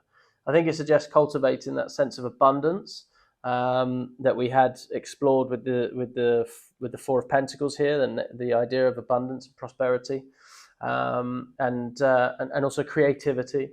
supporting you to sort of navigate your current circumstances with a sense of grace and resilience that comes from your experiences as well. I think your spirit guides are urging you to trust the natural cycles of life and to embrace the abundance that surrounds you. It's always there, as we said earlier. And I think they're encouraging you to tap into your intuition and follow your heart's desires, knowing that you are supported by the universe in manifesting those dreams. What would someone who loved themselves do is often a really powerful question that I ask myself in moments where I have some choices ahead and decisions to make. And it helps to sort of clarify the sort of leading from the heart. What would someone who loved themselves do at this time? That's a powerful question. Also, I think your guides want to remind you that your inherent creativity and your inherent abundance that is there. Okay, inherent, that means that you're born with it. Okay, it's your birthright. They see the potential within you to create a life filled with beauty, with joy, with fulfillment, and they want to really encourage you to trust your ability to manifest your desires. Okay, your guides are reminding you that you are a co-creator of your own reality and that you have the power to shape your life in alignment with your highest aspirations. Okay. I think the Empress also asks you to consider how you can nurture yourself first and then those around you. Are there any ways in which you can create a supportive, nurturing environment for yourself and others at home, for example? Or your spirit guides also encouraging you to prioritize that self-care and to surround yourself with beauty and abundance. Have something in every room that you look at and say, wow, that's beautiful. All right, that's a really powerful exercise. If you can have something in every room that your eye glances on as you move through the house, something beautiful, whatever that may be and whatever that may mean to you. All right, so connect to your nurturing creative energies, okay? Embrace the abundance that surrounds you. Trust in your ability to manifest your desires. What else? We said tap into intuition, follow your heart's desires, but prioritize self-care and surround yourself with beauty. Okay, that's a big one there. And for me, with this card, the principle of correspondence here reminds us that there is harmony and correspondence between the different planes of existence, and the Empress embodies this principle by showing us alignment to our inner nurturing and creative energy with the abundance and the beauty that surrounds us. Okay, so internal beauty mapped out to the external beauty that surrounds us. So as you connect with your nurturing creative aspects, remember that your outer world is a reflection of your inner state. Okay, and that by really cultivating a sense of abundance internally, then you create a life filled with joy, with abundance, with fulfillment. Okay, all right, let us now explore some opportunities that are available that you should consider. Okay, so these are some opportunities that are available to you that you may consider. Okay, so we have the Eight of Pentacles. And for me, there's an opportunity here for your skill developments, is what I would say here. There's also an opportunity for mastery and diligence. So in the context of this reading, I think this card indicates that there are opportunities available for you to grow and to advance in your chosen field or your area of expertise, and to pay attention to that at this time as an opportunity for you. So I think this card's really, it suggests that your hard work and your dedication have not gone unnoticed, and I think now is the time to focus on really honing your skills, mastering your craft, as we see here. And you may find yourself presented with opportunities to further your education, expand your knowledge, or take on new responsibilities that will allow you to really excel in your chosen endeavor. Okay, so really honor mastery at this time. I think the spirit guides here want to sort of, again, commend you for your commitment to personal and professional growth at this time. And they see that the effort and dedication that you've invested in honing your skills and mastering your craft, and that they want to encourage you to continue on this path. Okay, they acknowledge you, and they're reminding you that every opportunity for learning, advancement is really going to bring you closer to achieving your goals and realizing your full potential. And it's asking you also to consider how can you leverage your skills and your expertise to create opportunities for yourself in the future. So in terms of opportunities, just the dedication to that, being that eternal student in many ways, it will make you a unique person in layering in the different skills as well. So we have mastery in one particular craft, which is also a noble path. And there is also learning new ones to give you sort of different perspectives and to sort of make you a more rounded, more versatile person. And therefore, the opportunities that come your way will reflect that. And so, embrace new opportunities for skill development and mastery. Focus on honing your skills that you already have and mastering your craft that you're already engaged in. But also remain open to opportunities for growth and advancement as they appear. Okay, leverage your expertise to create opportunities for yourself in the future. And for me, this principle that runs through this card is the principle of cause and effect, and reminding us that every action has a corresponding reaction, and that we have the power to create our own opportunities through our thoughts, our actions, and our intentions. So if you're very intentional about that, honing in that craft, developing your learning, your skills, that intentionality will manifest, and you will have an effect out there in the material world. And this card embodies this principle by showing us that the opportunities arise from our commitment to that personal and professional growth. So as you continue to invest in yourself and your development, remember that you have the power to shape your own destiny and to create the future filled with abundance, filled with success, as embodied by this card. Okay, so that's for opportunities. Let's have a little look at the path forward. And what I mean by that is, what are the next steps in your journey? What are the next steps that you may consider taking on your journey? Okay, so we have the Three of Cups. Very abundant celebratory card. So to me, this card suggests that the path forward involves a cultivating of connections. So connecting with others, nurturing the supportive relationships that you have in your life. And this card encourages you to embrace the spirit of camaraderie, collaboration as you move forward on your journey. So, whether that's tied to your profession or just in your social circles, look for those collaborative opportunities. That is what the path ahead looks like for you in the form of potential ways to go. And I think your spirit guides, are telling you how important it is to cultivate those connections with others, to really navigate through life's journeys together.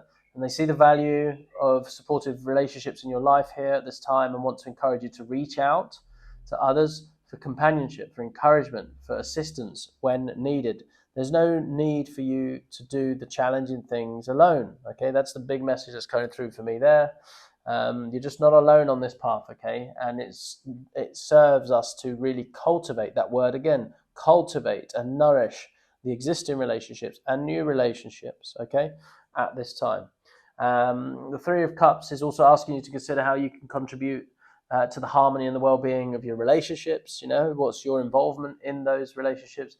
Are there ways in which you can nurture the connections with others to foster that sense of unity, togetherness? What is it that you can do? And I think they're encouraging you to be open-hearted, to be generous as well with your interactions with others, knowing that true fulfillment comes from sharing love and joy with those around you, okay? Once you use those opportunities to celebrate with others, okay? Embrace the spirit of camaraderie and collaboration. Reach out to friends and loved ones for companionship. Celebrate your accomplishments. Share in the joys with those that you uplift and support you. Nurture the connections with others. Foster that sense of unity, togetherness with the relationship. That's going to be really important for the road ahead for you, okay?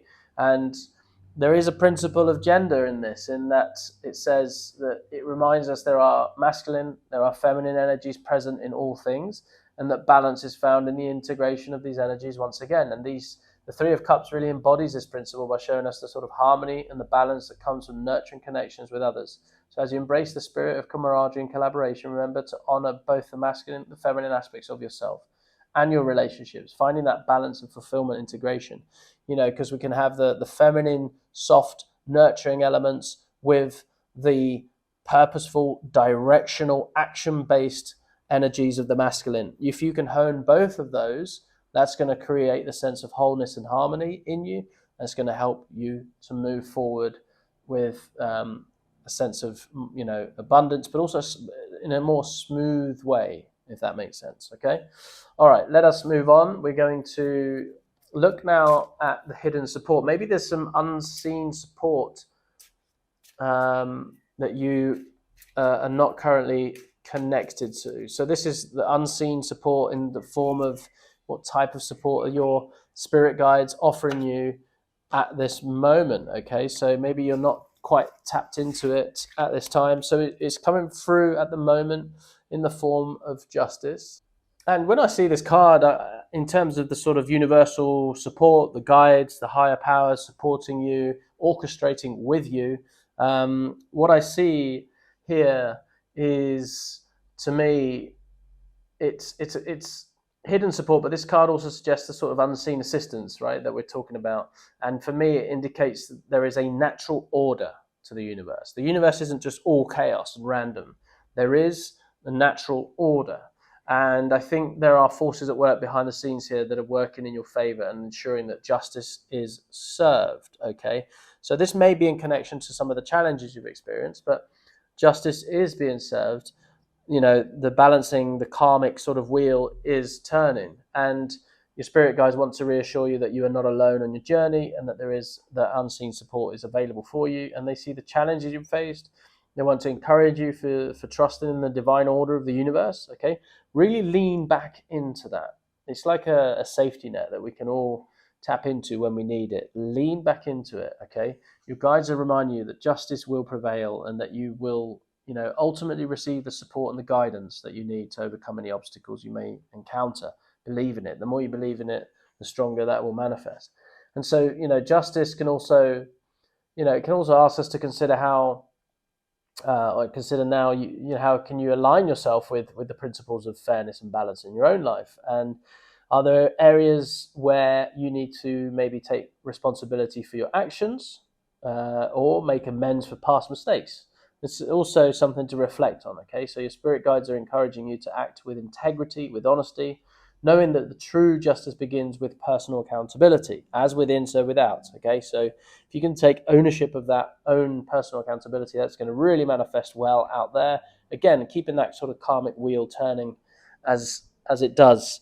And so, you know, the principle here of cause and effect, you know, for every action, there is a corresponding reaction, and that we have the power to shape our own destiny through our thoughts is resonant here again.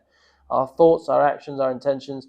Justice card embodies the principle by showing us that, you know, the importance of personal accountability and integrity in creating a life of balance and harmony. Okay, so as you align yourself with the principles of fairness, of balance, remember that your actions have consequences. Okay, and that by acting with integrity, you can create the future, you know, filled with justice, filled with righteousness. Almost as I know it's a strong word, but that is also available there as an opportunity. Okay.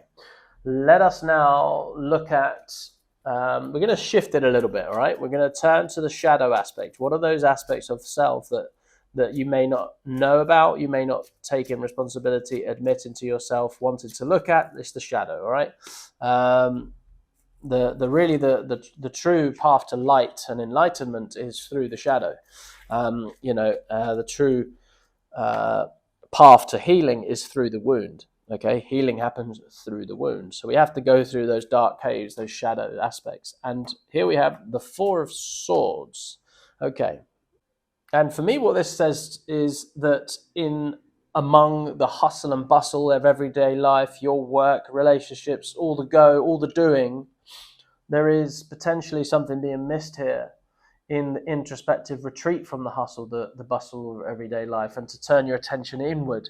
And to me, it indicates that there may be aspects of your shadow self that need to be explored and, you know, and integrated as well. And in order to achieve this and a sense of wholeness and balance, we have to go inward, okay? And so you may have been neglecting these aspects of introspection at this time. So treat this as a call to action to be introspective, if that makes sense. I know that's a little juxtaposition there. You know, take action to do nothing. Introspection, rest, recuperate, rejuvenate, go inward, go quiet, stillness, okay? Contemplation, all right? These are the sort of words associated with this work. And I think it's inviting you to take a break from your usual routine, engage in practices such as meditation, self-reflection, even therapy, if that resonates. That's going to allow you to sort of delve into your subconscious mind to uncover the hidden patterns or negative limiting beliefs that you may have that may be holding you back at this time, okay? And look, your spirit guides want to remind you that the shadow work is an essential part of the journey here towards self-discovery and personal growth. So, see the courage. They see that you have the courage, the willingness to have to want to explore the depths of your psyche, and they want to commend you for your commitment to healing and your transformation. Just being here today, receiving this reading, is an indication that you are curious, at the very least, to go inward and explore and be introspective, and you're going to reap the rewards of that. That is definitely the right way to go about it. And so, I think the Four of Swords also is asking you to consider how you can create the supportive, nurturing environment for yourself during this period of introspection. We said earlier about beauty, surrounding yourself by beauty. So creating these environments, maybe it's a room and in the corner you have candles, soft furnishings around you, some place where you can be contemplative. Maybe there's a ray of sunshine coming through the window, hitting your face, that kind of thing. Allowing yourself to soften, breathe, connect, and allow that bustle just to take a pause, to slow down. So take time to rest, recuperate, turn your attention inward, engage in practices such as meditation, reflection. Trust in the process of shadow work. Know that it is an essential part of your journey towards self-discovery and personal growth. And prioritize self-care and create a supportive environment for yourself during this period, okay? And the principle of rhythm is reminding us that the natural cycles of the ebbs and flows in all aspects of life, and that balance is found in embracing these rhythms. Don't be the stone in the river that's resisting the flow. Go with the flow. The ebbs and flows, the rhythms of life, the inhalation, exhalation, the pause, the action, and everything in between. If you can tune into that, allow yourself to be connected to that energy. And as you engage in the shadow work, explore your inner depths. Remember to honor the natural rhythms of your own psyche, finding balance and harmony in the process. Okay? Tune into that. Okay. Your spirit guides are with you at this time. They're really supporting you to delve in to do the shadow work and self-work and uncover hidden aspects of the psyche. Okay? They believe in your ability to confront your fears. They know you have the courage to do this. And find compassion for yourself at this time. And so once we've delved into that aspects of shadow work, once we come across the wound, there is the aspect of healing. And so I want to take a little journey into that, and healing, integration, how to heal, how to integrate the shadow aspects of the self. Maybe there's a hyperactivity going on here as a shadow manifestation, workaholism, something like that. So how we look into once we've gone introspective to sort of really listen to ourselves, how do we go about the healing? What is that process? What does that look like for you in particular? Okay, so the King of Cups. And with this card, it embodies emotional maturity, also compassion, but also wisdom, okay? So in the context of healing and integration, this card suggests that I think now is a time to embrace your emotional depth and to cultivate a greater sense of compassion and understanding towards yourself primarily and others.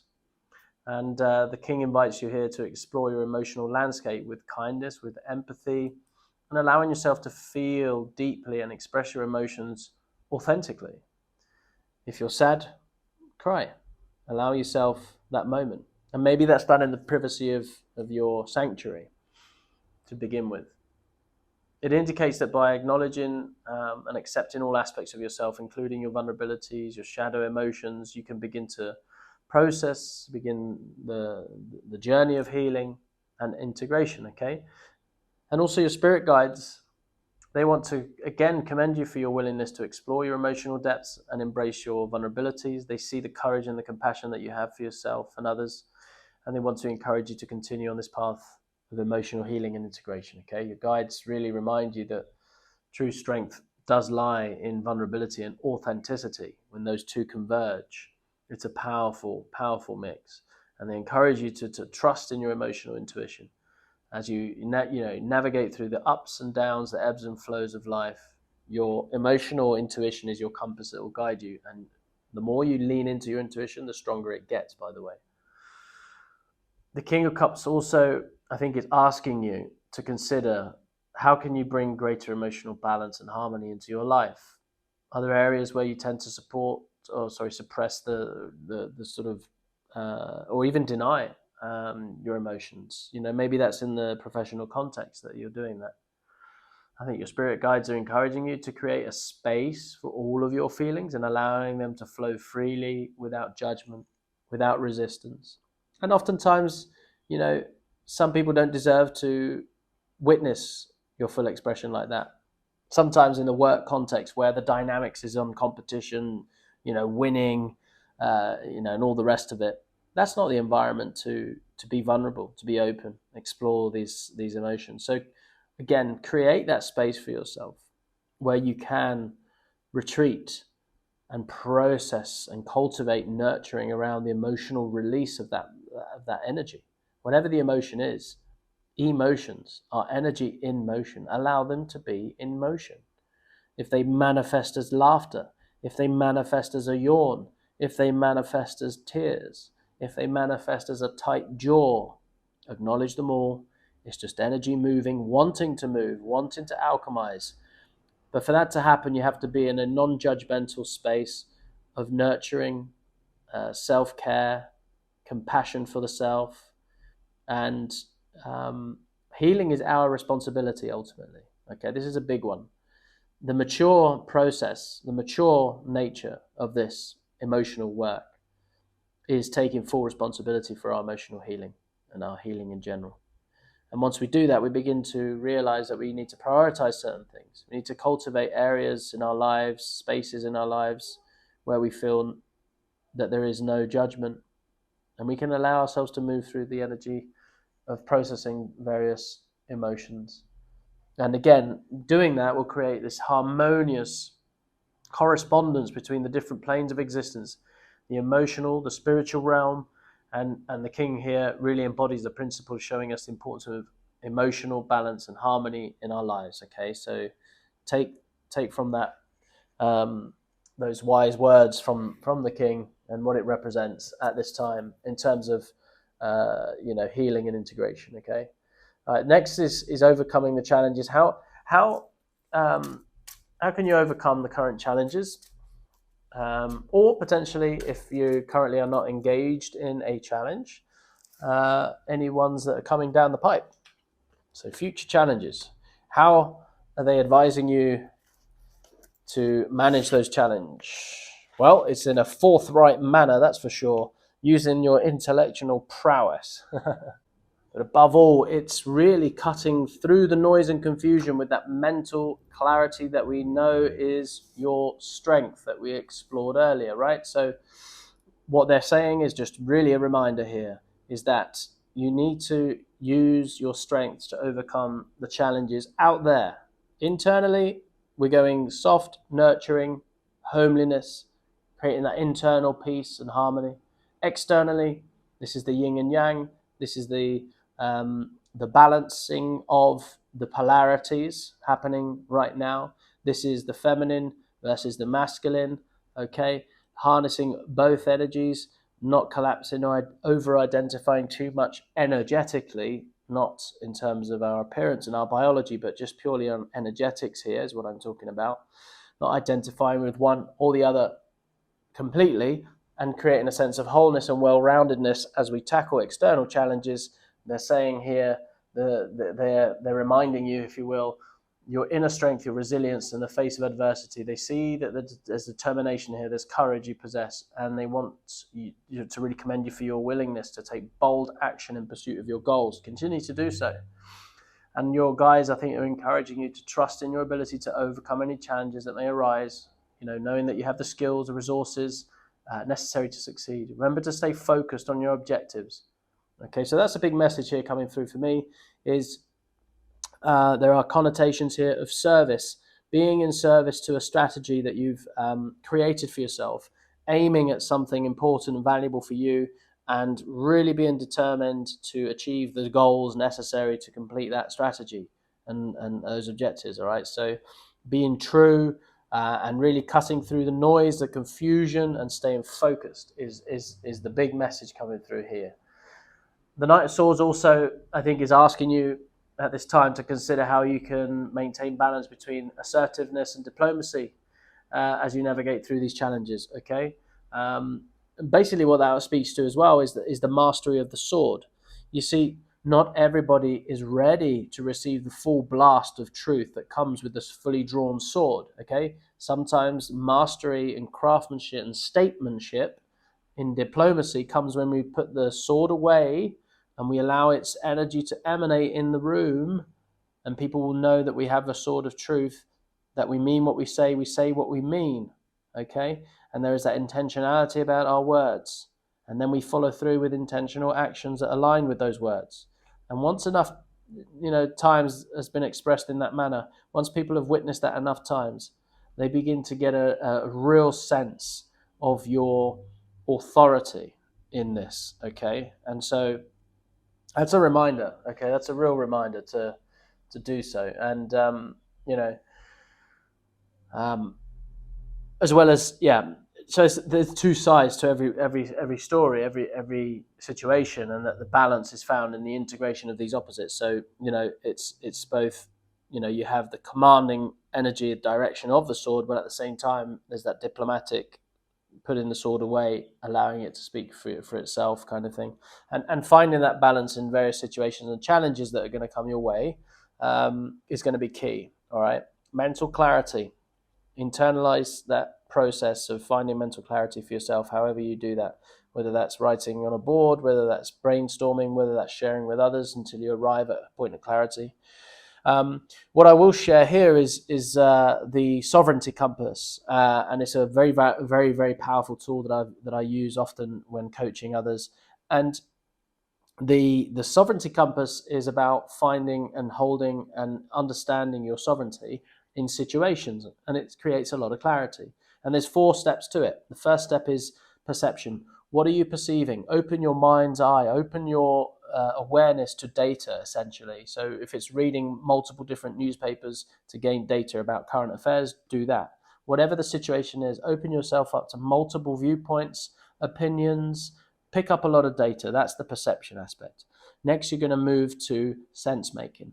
Organize that data. Make sense of it. Do you understand it? Question it. Where does that come from? Why are they saying that? What are the incentives in this system and in these people? Once you've figured that out, you can then move to options and stack them into an option list. Make them hierarchical. What are the most important options? Which ones you prioritize to do first?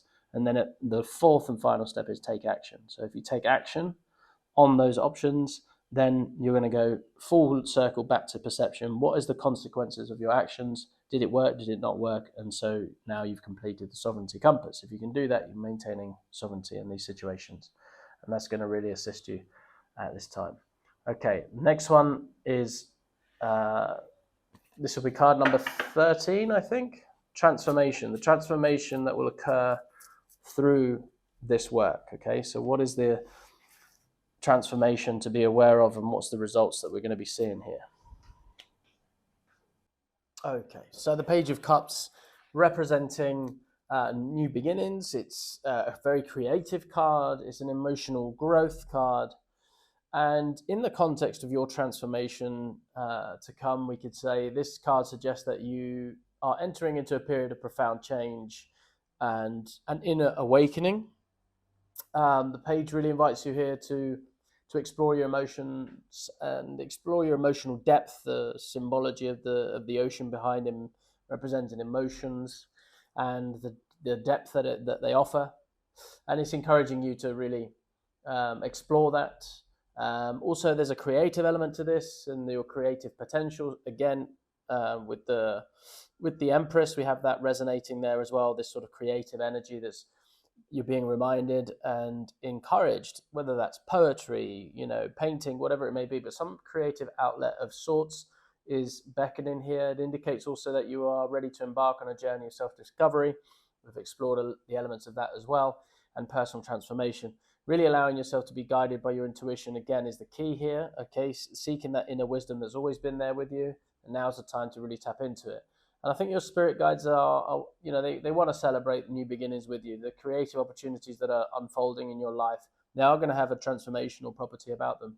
They see the potential within you to explore your emotional landscape with curiosity, with openness, and they want to really encourage you to embrace this journey of self-discovery with that sort of youthful enthusiasm as represented by the cards. They're also reminding you that transformation is a natural part of the human experience. We are on an expanding cycle, expanding spiral upward until we dissolve back into oneness and then come back out again, much like the principle of rhythm. This breath in and out is the natural cycle of life. Any resistance to that causes suffering unnecessarily. And so, they're really reminding you that this is part of the experience, and that by embracing the changes, allowing yourself to grow, you can really unlock the new levels of fulfillment, joy in your life. Less resistance, less suffering, more joy, more abundance.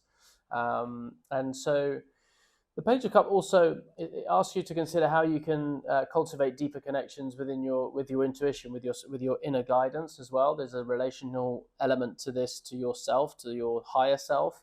The elements of the higher self of courage, compassion, calmness, clarity, creativity. All of these elements really are indicators of when you're in your higher self, when you're tapping into those things. All right. And the law of correspondence here, reminding us that the harmony of that correspondence between the different phases of existence and different planes of existence, including the emotional, spiritual realms, that the Page of Cups really embodies this principle, by showing us the importance of embracing our emotional growth and the creative potential as we undergo personal transformation. So again, as you explore your emotional landscape and embrace your creative impulses, then remember that your outer world is going to be a reflection of that inner state, and that by nurturing your emotional well-being, you can create a life filled with joy and fulfillment out there, right? So again, a reminder, if you want to experience peace out there, first you must be peace. If you want to experience love, be love, right? So it's that as above, so below, as within, so without. That correlation is real. That is the fabric of reality at a cosmic level. And it's one of those meta truths that we often forget that we are a part of and can use. So we're just going to cast a long-term view here. So this is like a vision of the future, long-term guidance from Spirit. See what it wants to say to you at this time. So a long-term King of Pentacles. Okay. So we're seeing here all the elements of stability, abundance, and success. And in the context of the long-term vision here, I think this card suggests that you are building a solid foundation right now for future prosperity, for future growth. A lot of that will to do with your craftsmanship and how your dedication and focus to your skills, and developing your skills. But I think it's encouraging you here to take a practical and disciplined approach to achieving your long-term goal. So again, remember what we were saying about the external masculine energy of really creating with action, within purpose, with intention, your reality out there, juxtaposed to the internal calm, nurturing, emotionally rich, deep landscape. So that powerful yin and yang, masculine, feminine energetics are a powerful theme for your reading here today. And also your spirit guides want you to really acknowledge your commitment to building that secure and prosperous future for yourself. It's not always easy, and it's not always recognized, and sometimes we don't get the thanks that we deserve for the hard work that we've been putting in. So there's an acknowledgement coming your way that they see you in the hard work, and it's going to pay off. This is something that you've been invested in, and it is going to pay off. You've been laying the groundwork and the foundations for a future vision that's going to be very prosperous and successful for you. So good for you, and you're being acknowledged for that. The King of Pentacles also, to me, it asks you here to consider how you can use your resources and your talents to benefit others as well. Because of the King, it's in service to the people, and in particular the people around you. And there are ways in which you can sort of give back to your community or support those that you need that need your support, right? There's ways that for you to contemplate and see how that element of service can really help you, but you're not doing it to help yourself, right? So it's not like an exchange. It's just a dutiful kind of higher order and magnitude of service, we could say, right? It's not a transactional exchange that we're talking about here. It's a generous, it's an abundance, giving, flowing, outward flowing and pouring, and knowing that, you know, by sharing your wealth and blessings with others, that you're going to create that ripple effect of positive change in the world at large. Okay, so, you know, take practical, disciplined approach to achieving your long-term goals. Stay focused on your vision for the future. Use your resources, your talents, to benefit others as well as yourself. Okay, and cultivate that spirit of generosity, that spirit of abundance, because it will come full circle as it does. And a reminder here that the law of vibration, you know, it's reminding us that everything, again, is in a state of constant motion and flux, okay, and that change is an inherent part of the universe. But that vibration, what we're talking about there, also means that the frequency of abundance is a very high vibrational frequency. When we holistically involve that in our lives in all various aspects, and we reduce scarcity, therefore, we resonate in a higher frequency that's going to just attract more abundance, right? So be abundant, and you shall see abundance out there. There's that, you know, as above, so below again, philosophy really weaving in throughout the reading there for you. All right. So that's a sort of long-term vision, you know, acknowledging your foundations that you're laying, but, you know, moving forward is going to be a very abundant, stable, prosperous vision. I want to see now, in fact, let's go to the final message. And for that, we're going to consult the oracle deck that you chose right at the beginning, and that card is renewal.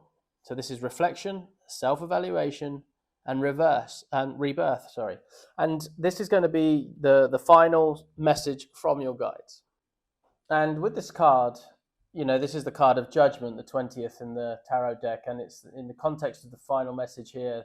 I think this card signifies a profound awakening, a realization that leads to a new chapter in your life. So I think it's calling you to release old patterns, old beliefs and behaviors that no longer serve your highest good, and to embrace a higher level of consciousness and awareness. And so it heralds a time for you for personal transformation and liberation. And there are, you know, you're going to be called to align your true purpose with your highest potential here. There is a calling. That's the indication here of that trumpet, is that it's a call. It's a call to adventure as well, to your own adventure. And it's really encouraging you to dare. And I think your spirit guides want to remind you also that you are undergoing this powerful spiritual awakening right now, this transformation. They see your courage, the resilience that you've demonstrated in facing the fears, releasing those old limitations, and they want to really commend you for your willingness to embrace change, to embrace growth. And this judgment card, I think, serves as a reminder that you are being called again to rise above the past and to really step into new ways of being. There's an ontology associated with this. This is about tuning into the essence of you, declaring you as something. So maybe I would encourage you to maybe meditate on 3 declarations of your being. So the way you do this is you say, I declare myself as being, and then those 3 words. It could be, I declare myself as being service, father, truth, whatever it may be. But that every day spoken out loud, I declare myself as being, is a method, a process of really grounding you and rooting you in the essence of your true self. It's your being. You're a human being after all, not a human doing. Okay, so once you move from that sort of blank slate of declaration every day, and you declare yourself into that, you're essentially projecting that out into the future and bringing it into you. And then and so it is. And it's a method of really focusing the mind, focusing your intentions, and focusing your energy towards good. And yeah, there's a strong energy associated with this card here today. There's a rebirth happening. There's a real spiritual awakening that is occurring for you, a transformational period for you. And with that, I want to wish you much love and courage as you go through these changes that are expressed here in this reading. I hope that you found this useful and an inspiring insight from your guides today. If you have, and this has resonated, please go ahead, drop a cup in the comments just to let me know that you're claiming this reading for yourself. And as always, thank you so much for trusting me, Maverick Mystic, with this reading. And I really look forward to doing it again time soon. Until then, take care. Welcome in, dear one, card number 3. To this, your reading. This is an urgent message from your guides. There is a sense of urgency that wants to come through me and communicate a message to you today. And we're going to begin the reading with this anchoring card. And this card is going to set the tone, the theme, the current place that you find yourself in, the current situation that you're experiencing. And should you resonate with this, please stick with it. We're going to go into some serious detail here today, different phases of this reading. But if you don't resonate, then I'd love you to go ahead and choose a different card, okay? All right, let us begin. All right, so the Hanged Man. So the Hanged Man often represents a period of pause, a period of surrender, introspection, also seeing things with different perspectives. And so in the context of the present situation, this card suggests to me that you may be experiencing a time of suspension or waiting, where it feels like the progress has sort of halted and things are not moving forward for you as you hoped. The Hangman, I think, is inviting you here to shift your perspective and to sort of embrace this period of limbo as an opportunity for inner reflection and growth, okay?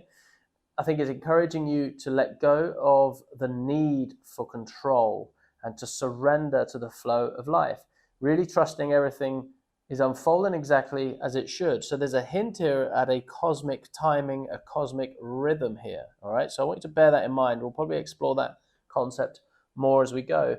I think your spirit guides here want to also reassure you that there is value in the moments of stillness and surrender. They see the patience, they see the resilience that you're demonstrating during this time. They want you to know that your willingness to trust in the divine timing of the universe is acknowledged. Okay, so there's a willingness there. All right, so you may not be acting it, you may not be doing it, you may not be fully embodying that surrendered state, but they're seeing your willingness and they're acknowledging you for that. Okay, they're reminding you that sometimes, the greatest insights and breakthroughs really come, when we release our grip on control, our attachment to outcomes, and allow ourselves to be guided by the wisdom of the universe. That can literally just take a minute of just breathing, taking our time, creating stillness. And in that space, nature doesn't particularly like a void. And so when we create that inner stillness, that void, insights can come in, or grace can show itself, giving us the insights as well. All right, so it's the subtle realm that we're inviting here, and that it's okay to just surrender to that flow and to sort of explore alternative ways of approaching challenges and obstacles. Okay, so whatever it is that you're facing at this time, we'll explore that in detail in a moment. It's really inviting you to just remain still and surrendered at this time. Okay, and nothing stays still. Everything, the universe is in motion all the time. That's the law of the Hermetic law of vibration. Everything is in constant motion. So this isn't going to be forever. This sort of momentary slowing down is not forever. It's just a phase. And so embrace that phase as it is, okay? There's also something to remind here about mentalism, as in the all is mind, as in the universe is mental. That's the first Hermetic principle. And it's saying that, mental states create our reality. And that is true for us and it's true for the universe. And that our thoughts, our beliefs shape our reality. The Hangman embodies this principle by showing us the power of shifting our perspective, changing our experience of reality, therefore.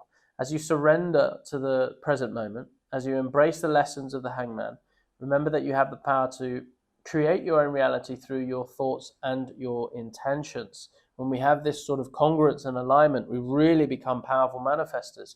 And when I say alignment and congruence, there are levels to this, and they all need to be synchronized for it to manifest. And they are mentalism. These are the frameworks, the approach, the perspectives, the ways of seeing the world, which ones we inhabit. Okay.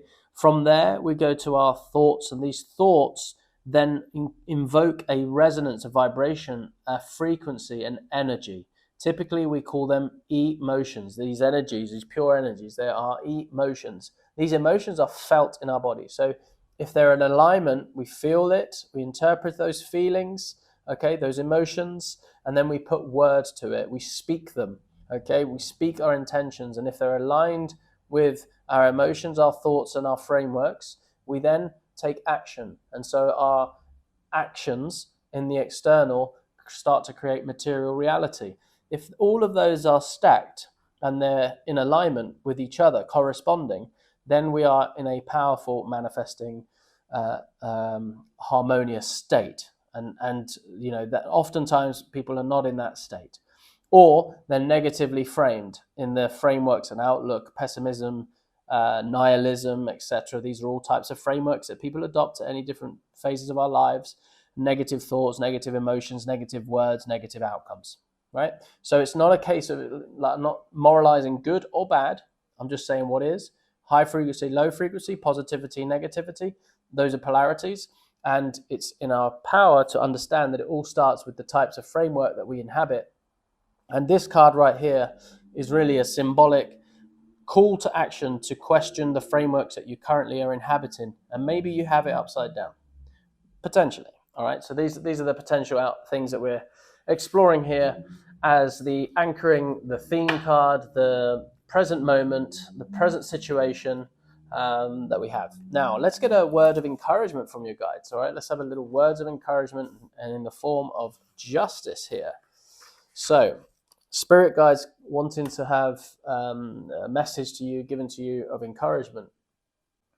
And really this comes in the theme of fairness, balance, accountability. And in the context of the message here and the encouragement, this card brings a reminder, I think, of the importance of integrity, of honesty, and personal accountability. Justice indicates that you're currently supported by the universal principles of balance and fairness, okay? This is what's coming through. I think your spirit guides want to assure you that justice will prevail in your life and that your actions are aligned with your highest good. Okay, so currently you're acting from that place, which is great, and you're being acknowledged for that. Okay, so in the realm of divine justice and fairness, fairness prevails, and trust in the inherent balance of the universe, and know that your actions are guided by integrity and honesty, and really embrace the principles of fairness and accountability here. All right, as you navigate through the challenges, remember that justice will always prevail. That's the main message that's coming through here. All right. It's also a card that is asking you to consider how can you embody the principle of fairness and balance in your own life. And there are there areas where you need to take more responsibility for your actions, or maybe make amends for past mistakes? Is there anything that you can own? That will put your energy in good stead, and karmically will resolve many open loops for you, is what I see here. And I think you're getting an encouragement here to act with integrity and honesty in doing that as well. And so embrace the principle of fairness, balance, and accountability. Trust in the inherent balance of the universe and know that justice will prevail. Okay, there's a message of hope in that trust as well, and faith. Take responsibility for your actions and act with integrity. And seek to amend past mistakes and close some open loops that may be lingering there for you. And remember that the law, the Hermetic law of cause and effect, is at play here with this one, and reminding us that our actions always have a corresponding reaction, and that we have the power to really shape our destiny through our thoughts, our actions, and intentions. That alignment again playing through here. Okay, Justice card really embodying this principle by showing us that the importance of personal accountability, integrity, creating a life of balance and harmony, and that will resonate at a certain frequency that will attract order and fairness in your own life. Okay, so we have to do it internally first if we want to see it manifested out there in the external world. Now listen, here's a reminder of your gifts. Let's use this next card. Your abilities, your gifts, your skills, and treat this as a reminder of your strengths as well. Okay, And straight away, I'm looking at juggling here. I'm looking at the adaptability, being able to have multiple responsibilities running and taking charge of them simultaneously in the context of your gifts and your strengths. And it suggests that you do possess a remarkable ability to navigate through life's ups and downs with grace, with flexibility, quite a dynamic person. And it indicates that you have the talent for managing various aspects of your life, work, relationships, personal pursuits, and you have a sort of ease about that. It kind of comes naturally to you. You're able to maintain the equilibrium in the face of challenges and changes. Okay, so it's being acknowledged, and I think your spirit guides want to remind you of that remarkable gift and the strength that you possess. Okay, it's like you're a skilled juggler in many ways, and I think you have that natural talent for maintaining balance, harmony in your life. Your ability to sort of also adapt to changes and challenging circumstances, to juggle multiple responsibilities with grace and ease. It's all being acknowledged here. Yeah, really embrace those gifts. There's a embrace them with confidence. Know that you have everything you need to succeed. Currently, you have everything you need to succeed. Trust in your ability to maintain balance and harmony. You've done it before, you can do it again. This is a skill. This is a real strength of yours. It's also, this card is asking you to consider how you can cultivate greater sense of balance and equilibrium in your life if you are currently out of equilibrium. All right. So are there areas where you are feeling overwhelmed or maybe out of sync? Maybe your spirit guides are really encouraging you to prioritize self-care and to find ways to create harmony between your various responsibilities and commitments. Just, the strengths and skills are there to do it. You can do it. If you don't feel like you are currently doing that, it's about self-care. It's about approaching something differently. Maybe something's changed. Maybe your priorities have shifted all of a sudden beneath you and you weren't fully aware of it, okay? And so the juggling that came easy before, maybe now not so much. Maybe there's some creeping in of resentments based on, working on things that actually you don't really want right now. So consider that. Again, the Hangman, just be open to new perspectives, new ways of seeing it, all right? We're reminded as well of the principle of polarity here. There's two sides to every situation, and that balance is found in the integration of opposites, right? And our brain, our intellectual aspect, has a real problem dealing with paradoxes because it goes immediately to a sort of right-wrong framework, black and white thinking, which is limiting, okay? So if you see yourself approaching things from a right-wrong, heavily leaning towards this sort of, clear-cutting right-wrong distortion of justice, rather than the scales of really weighing up and seeing the whole scales rather than just one side of the scales. What I mean by that is that allow paradox to sort of exist, at least give it a chance, rather than going with absolute certainty to one or the other. That's not balance and harmony. Harmony is seeing both and see how they both interact with each other. Okay, that's harmony. Embrace your gifts and your strengths to juggle multiple things while at the same time acknowledging burnout. Just because they are your skills doesn't mean that you can just keep on that wave indefinitely. There's always going to be a balancing, a countering to the exertion of energy in multitasking.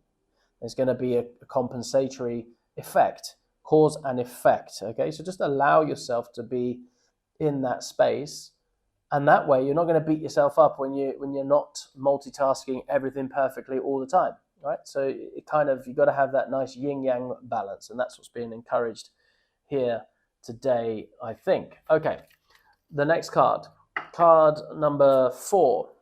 Let's have a look at current blessings that are in your vicinity, in your reality for you at the moment. Current blessings.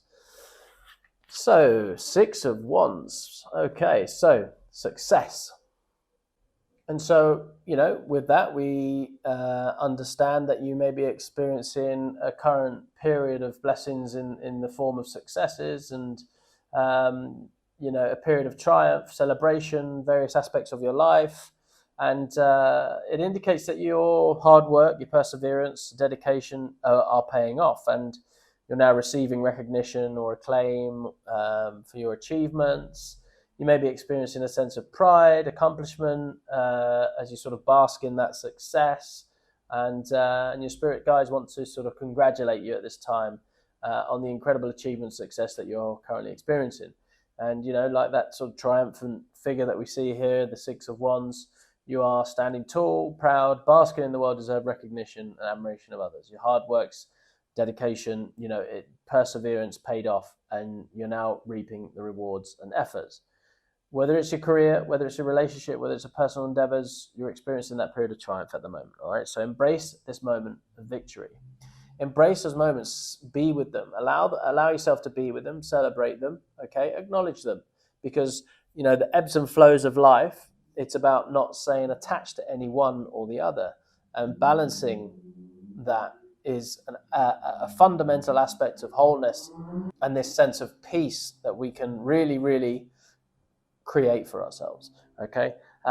It's also asking you to consider how you can, share the successes of abundance with others as well. There's a call there. Are you creating win-win-win environments around you? Are there ways in which you can use your achievements to uplift and inspire those around you?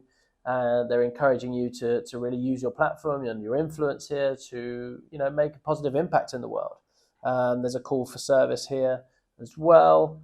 And so, that correspondence here reminding us that harmony and correspondence between different planes of existence, including the material, the spiritual realm. The Six of Wands embodies the principle by showing us that, alignment between our outer and inner fulfillment. Success is really that. That outer success is, at some point, it comes from that internal alignment that you've created. Or you may be in the process and about to receive that success and that acclaim that, for that thing that you've been working on so hard, okay? Let's look at some positive outcomes that are coming your way. Positive outcomes that are coming your way. Well, tied into that success, there is a new financial prosperity coming down there. There is an abundance energy here. And it really suggests to me that you are really on the brink of this new opportunity, and there's a new prosperous sort of beginning in your life about to happen. And it indicates this new opportunity, this new venture is presenting itself to you at this time. One that really has the potential to bring forth that material financial abundance as associated with this card. And it heralds the sort of start of a journey towards greater stability, greater security, prosperity, okay? So that's a real positive. They're congratulating you, your spirit guides, at the moment that this opportunity is coming. You deserve it. It's fully yours and you've earned it. Really embrace it. Embrace this moment with open arms. Trust in the divine timing of the universe. Sometimes the best laid plans don't survive first contact with the enemy, right? So, you may have been planning for this success for a long time and wondered why it was taking so long, or when is it going to come? Divine timing. We've got to just lean into that and trust it, and it will arrive, okay? And, there's also, we can take from the Ace of Pentacles here, it's asking us maybe to consider how you can make the most of this new opportunity. Are there steps that you can take to nurture and cultivate the seed of abundance that has been planted here? This is a real abundant sort of energy associated with it. There is also this flavor, this theme of service is coming through strong here, and the right thing as well. That maybe there's the right thing to do as well with this newfound abundance that's coming your way. You can have a massive impact on those around you, is what I'm picking up here. All right, okay. Let's have another card now for some advice right now at this time of this great success.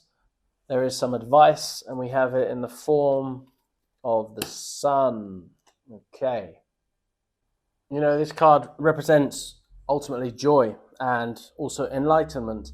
And in the context of advice from your spirit guides, I think this card signifies a message of optimism and real positivity and encouragement. And this card really illuminates the path ahead, right? So it's guiding you towards a future filled with happiness and success and the fulfillment of your visions, your goals and ambitions. So stick at it, keep at it, work, be encouraged by this future prospect of abundance that is coming your way.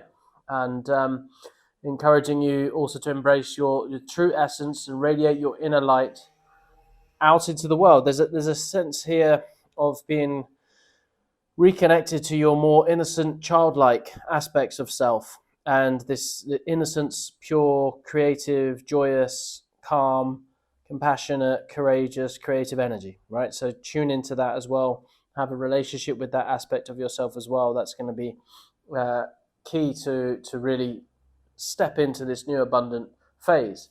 They want to remind you also that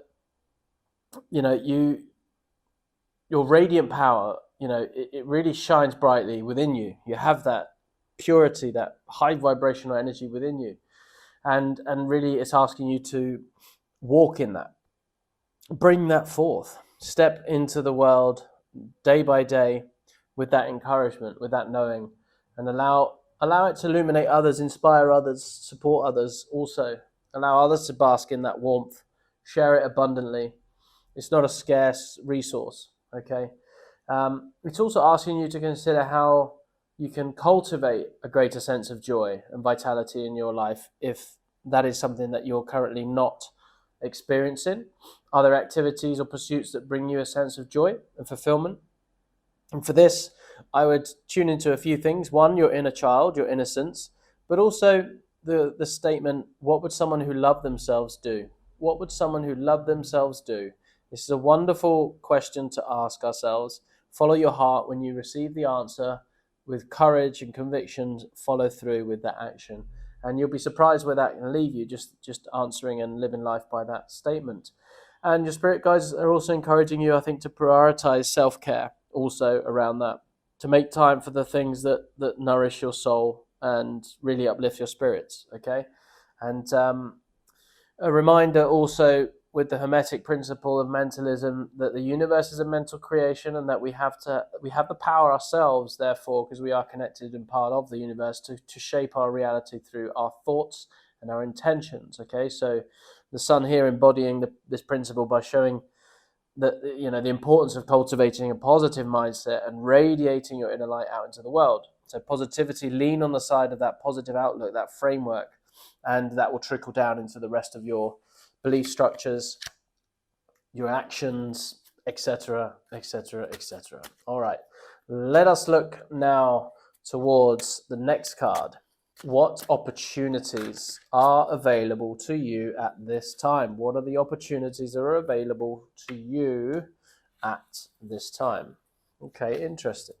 Five of Swords speaks to me of this opportunity that may be being missed, because typically the Five of Swords is quite a negative connotations to it. We have sort of conflict, defeat, and disharmony going on here. But I think in the context of opportunities, I think this card may suggest that amidst all those challenges that you may be experiencing right now, there are always valuable lessons and growth opportunities to be found. Again, it's the mental frameworks we use that enable us to approach various experiences in a certain way, whether that's going to uplift us or repress us in some ways, keep us stuck. And to me, it indicates that you may be facing a situation right now where there is tension or disagreement in your life, but it also suggests that there is an opportunity there for resolution, for reconciliation. I think it encourages you to approach conflicts with that integrity that we spoke about, with justice, but also with humility and sort of willingness to find a common ground, okay? Humility is a very grounded aspect that when we weave it into our actions, creates confidence. Arrogance is the lack of humility, right? So when somebody is in that arrogant state of action, they lack humility. But with humility and positive, aligned, intentional action, we have a real confident energy that emanates from that. So move with that. Your spirit guides also, I think, want to remind you that even amidst all the challenges and conflicts, that there are valuable learning lessons as well. So that's a message straight from your guides at the moment. It's encourage you to approach those with integrity as well, with humility, willingness to find that common ground, as I said. Really embrace the lessons of in each situation. Every situation is there to teach us and shape us and mold us.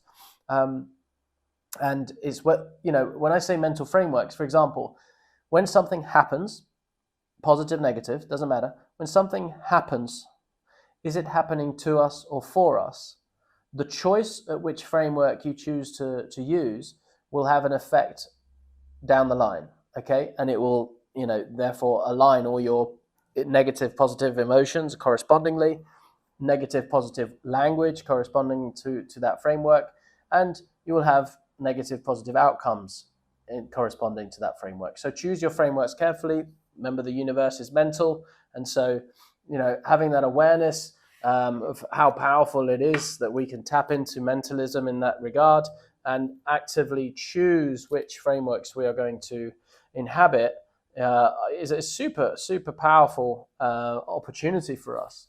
Now, let's take a look at the path forward. What does it look like for you, the path forward? Well, again, look at this. We have this reminder of abundance, sharing, service to others, less able, and generosity, right? And there's a real balanced, as we see here, the scales indicating a sort of balanced receiving and giving. It's a sort of tuning into the abundant nature of life. As we receive, we pass it on. Movement. The universe loves constant movement, not just loves, it just is. There is constant. So when we stagnate with wealth, for example, we're accumulating, and that's not a natural process. So having a flowing of generosity is what's being encouraged here, and it indicates that you may have the resources, the skills, or the knowledge that you can share with others to really support their growth and their well-being. Where are those opportunities around you to really tap into them? Find the balance between that giving and receiving support as well for yourself and others, and be open as well to receiving support yourself and assistance from others as well where needed. Right? We all need support at different moments of our life. And so, I think there's a question here being asked also to consider: how can you use your resources and your talents to make a positive impact in the world? Just by, for example, adopting the mentalism approach and the mental framework of positivity and love and joy, by you then sharing that positivity with others, uplifting them, even if it's just for a moment, even if it's just a smile, that's what I'm talking about, the abundance, the overflowing. All right, but it has to come from a full cup. You have to do that for yourself first and do the work and then pass it on. And so you're just being invited to be a little creative as well in how moments by moments can you choose positivity in the interactions with other human beings, and fairness and just way as well. Okay, but also don't forget yourself, right? Always the most important relationship in our lives is the relationship to ourselves. If we don't put the mask on ourselves first, we can't help others. Okay, so bear that in mind. There's always two sides to the situation, to every situation. This is the principle of polarity, and that balance is found in the integration again of these opposites. Okay, so whenever we observe things out there, just try to sort of zoom out a little bit before making any decisions as to what the whole picture is, and eventually you will begin to tune into compassion for various aspects of situations that you may encounter in your everyday life. Okay, all right, let us now we're going to turn to what is the hidden support that is out there for you. What I mean by that is, what are the subtle energetics? What does the universal energy support look like at this time for you that you may not be noticing, wanting to see, seeing, feeling, etc.? And this is essentially support that is coming to you through the subtle realms, okay, via your spirit guides, the support that they're offering you. What does it look like? Okay.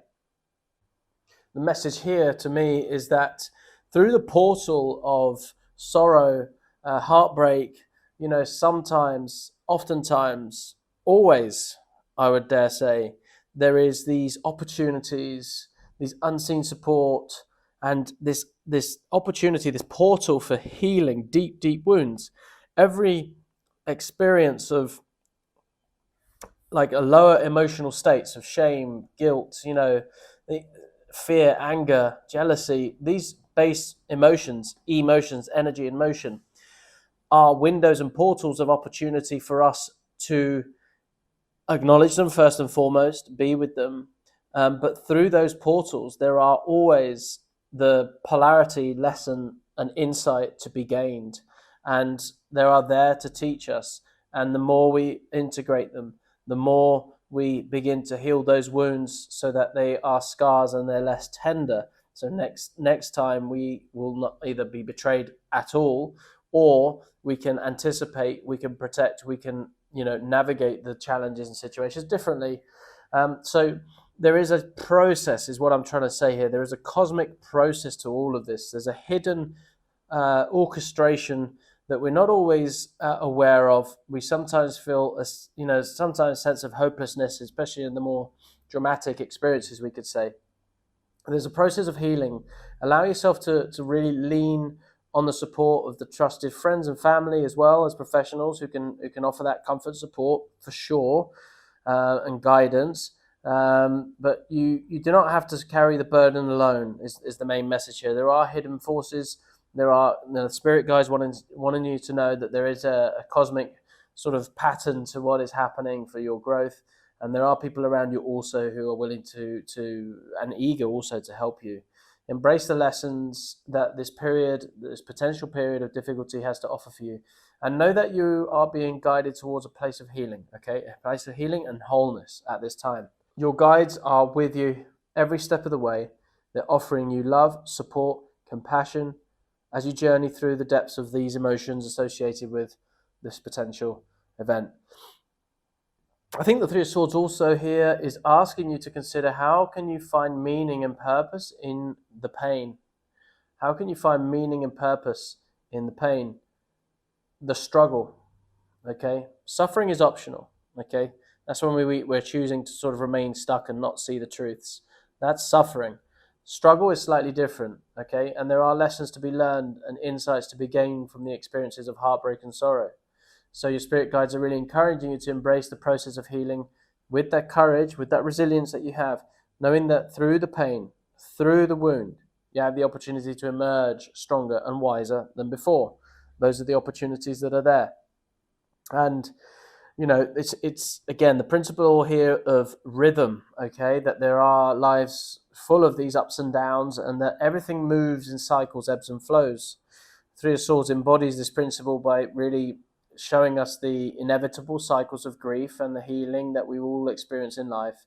And so as you navigate through the times of difficulty and distress, just remember that they are temporary. This too shall pass, and that hidden forces are at work, guiding you towards healing and resolution, wholeness. You will get there. It will happen in this lifetime, okay? They're with you. Spirit guides are offering you love, support, compassion at this time as you journey through the depths of your emotions, okay? They believe in your ability to find the healing, the resolution, and they are always here to guide you towards the future filled with love, joy, and wholeness, okay? It's there. All right. Okay, what we're going to do now is we're going to shift again a little bit, and we're going to be looking at some shadow aspects of the self that need your attention right now. These are aspects of ourselves that we may not have an active relationship with. These are parts of ourselves that we may be rejecting. There are parts of ourselves that we may not be accepting, and we may be projecting out into the world unknowingly, all right? So right here we have the Four of Cups. And it often represents a sense of apathy or discontentment, sort of despondency about some missed opportunities also. And in the context of the shadow self, this card suggests that there may be some aspects of yourself or your life maybe that you are currently ignoring or refusing to acknowledge at this time, okay? So the Four of Cups indicates that you may be feeling sort of disconnected from your emotions in some areas, or maybe unfulfilled in some areas of your life. So I think it's encouraging you to explore the root cause of your discontentment at this time and to confront any sort of unresolved issues or emotions that may be lurking beneath the surface. And I think your spirit guides want to bring your attention to the aspects of yourself or your life that you may be currently ignoring or refusing or acknowledging. So just sit with that for a moment is there anything that stands out? Is there anything obvious that immediately comes to mind that you may have been sort of ignoring, whether it's financial, whether it's a relational thing, physical, health, something, an aspect of that sort? And it suggests that you may be feeling a sense of disconnection from your emotions and unfulfilled in some way. So take this opportunity now to explore, or not now, but in the coming days and weeks, to explore the root cause of your discontentment, we could say, and to confront any unresolved issues or emotions that may be sort of lurking beneath the surface. Embrace the process, embrace this process of this self-reflection, with courage, with honesty, knowing that by, really confronting the shadow self, you have the opportunity to heal, to integrate all aspects of yourself. Okay, so your spirit guides are here to support you on this journey of self-discovery, really offering you the love, the guidance, and the compassion as you navigate through the depths of your emotions. Okay, and there are always nuggets of wisdom and insight that are gained when we start to voluntarily go into the shadow of ourselves and to extract those underlying energetics that may be trapped, stagnant, and wanting to just move. Remember, emotions, energy in motion. Each energy of emotion has a frequency of vibration. Shame, for example, vibrates at 20 hertz, as love vibrates at 500 hertz. So, treat them as that. And so if you have these like dense energies of shame that you're not maybe facing or willing to integrate, just allow yourself to go there, allow yourself to grieve if need to, process it through tears, process it, whatever the process is. Allowing it, not ignoring it, is how we move it.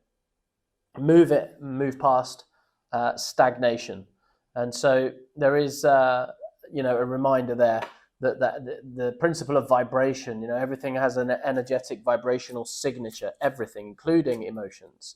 And, they often govern so much of our state and our perception of the world around us and the perception of ourselves in that world as well. So just allow yourself to move those energies, be gentle, be compassionate towards yourself. All right. This is all part of the process. And, we're going to be looking next. I want to look at aspects of integration and healing when it comes to these shadow self, these aspects that are there, that are maybe stuck. What does healing look like? What does that integration look like? And with the Eight of Pentacles, it looks like it's going to be a methodical approach to this. Is going to be careful attention into detail. There is a mastery about this process that's being called here for you. There is diligence, hard work, dedication. These are all the sort of themes that are really explaining to me the nature of this healing and integration and how it's going to be. And this card really suggests that you're being called to focus on self-improvement at this time. And that personal growth associated with the work, with shadow work, dedication, hard work. You have the opportunity here to heal and integrate all aspects of yourself. There's a massive calling, I think, happening here. They want to remind you that that transformative power of self-improvement and personal growth, and like the diligent craftsman that we see here with the Eight of Pentacles. You're being called to focus on healing, to focus on integrating the aspects of yourself through that dedication, through that hard work. Embrace this process, all right? Trust in the divine timing of things and your journey of healing. It's a gradual process. It requires patience. It requires persistence, that self-compassion throughout, consistency, okay? That's the sort of patterns that I'm getting here. Embracing the process, cultivate, a sense of commitment and dedication, discipline, to the craft of healing, we could say, right? The craft of healing. Okay. So that's the sort of nature of the healing process that is really showing itself for me here. Let's have a look when it comes to also in this process of healing, you're going to face obstacles and future obstacles. How are we going to overcome these obstacles? What is the message that's coming through your guys to overcome the obstacles? And this card often represents difficult decisions. It represents oftentimes stalemates, and indecision. And in the context of overcoming the challenges, I think this card suggests that you are being called to really confront your fears, and make a choice in order to move forward. What is it that you're not willing to look at this time? Very similar to the what we had here with the Four of Cups. Okay, there is a sort of maybe not a willingness to look at everything that needs to be looked at this time. So, it indicates that you may be feeling stuck or maybe conflicted about a particular situation, but it also signifies that you have the power to overcome any obstacles that stand in your way. All right, it's a reminder for you. And your spirit guides want to also remind you that you have the power to overcome any challenges that stand in your way. All right, that's the main message here. It may be a period of difficulty, indecision happening right now, but know that you have the strength and the wisdom within you to confront those fears and make the choices with clarity, with conviction. Trust in your intuition as well, okay? Intuition is an internal sort of compass, but it needs to be calibrated by reconnecting. It needs to be calibrated with compassion and honesty. And so just tune into that. There is also, again, the phrase, what would someone who love themselves do? So when you find yourselves at those crossroads, what would someone who love themselves do? What would they do? Which decision would they make? Oftentimes it's the tough one. Oftentimes it's that hard one that we don't want to even put on the table as an option. Oftentimes that is what someone who loved themselves, truly loved themselves, would do. So, there's an unwillingness oftentimes to not look at those tough things, based out of fear, based out of limiting frameworks of our mind, limiting self-beliefs that we've picked up along the way, these distortions of truth, our truth, capital T. And so once you reconnect to your innocence, your joy, your creativity, you begin to see options, you begin to see possibilities. And so this unwillingness to sort of even ask the question of what would someone who love themselves do is what may be causing some of the anxiety, some of the stuckness, some of the indecision that may be going on right now for you. All right. So really embracing the approach, the positive approach with that mental framework of love and joy and connection to yourself is going to offer guidance for you as you navigate the current challenges that you may be facing right now. Okay. All right. So next card. Let's look at transformation. Let's look at what will occur through this work. What is the expected sort of transformative outcomes of doing this noble work? And no surprise, we have the King of Swords. This element of stability, mental clarity, conviction, courage, compassion. It's all here. And in the context of your transformation, it suggests to me that you're going to be going through a significant shift in perspective or mindset, all right? Which is, as I said right at the beginning, is the initial process that creates our reality. The frameworks that we inhabit are the ones that will shape our reality.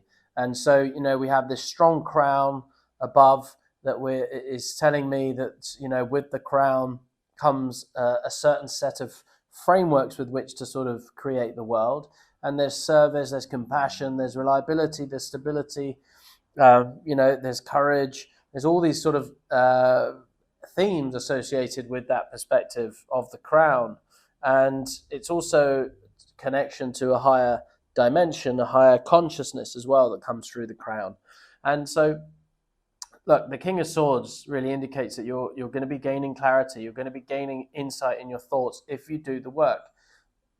If you take the blindfold off, you will be able to see, right? But this see beyond with clarity, with conviction. You're going to be able to start to see some fundamental truths about yourself and the world around you. You're going to be able to begin to articulate yourself with clarity, with words of conviction that are going to then create your material reality that you're going to be wanting for yourself. And there is great power that awaits in the transformation of doing the shadow work and the willingness to go there. And your spirit guides are acknowledging the profound transformation that is going to be occurring within you at this time. And, that's going to be experienced through intellect, clarity, authority. And it suggests that you are gaining deeper understandings of your thoughts, of your beliefs, and your actions, those corresponding sequences. Intentionality is what's going to be really called to bear here. And, when we're intentional with every element, intentional about the frameworks that we inhabit, we're intentional about the emotions and how we engage with them and how we allow them to be energies in motion, and we're intentional with our thoughts, our words, our deeds, our actions, we then create that congruence. And that is what I see as a possibility for you in this moment. That's what transformation looks like for you. Powerful. You're essentially standing up to be that leader that others need in your community, in your family, in your relationships. So, really embrace that via the portal of the shadow work, in particular through the experiences of sorrow. Okay, next. Let's reveal the long-term vision. The long-term vision that we have.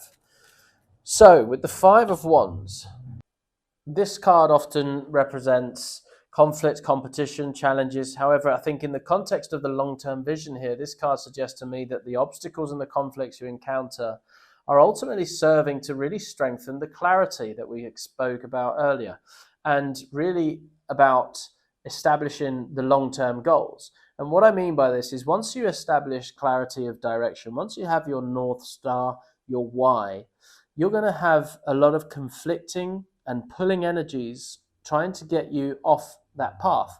Now, sometimes those energies come from those that typically haven't done the work and see your success, your direction, your clarity, your conviction, your truth-telling as threatening to their frameworks that they've inhabited themselves. Now, when that happens, it's like crabs in a bucket, right? When that one crab decides, right, I'm going for it, I'm getting out of this bucket, the other crabs begin to reach up and drag it down. They don't want that to happen. Okay, so energetically, be aware of that. There's going to be a lot of conflicting energies coming in. It's not going to be just one pure golden path laid out in front of you with no obstacles or challenges. That's not reality, that's not life. And so when you encounter each of these challenges and conflicts, is actually going to be of service to you, because it's just going to make your mission, your why, your purpose, your being more clear.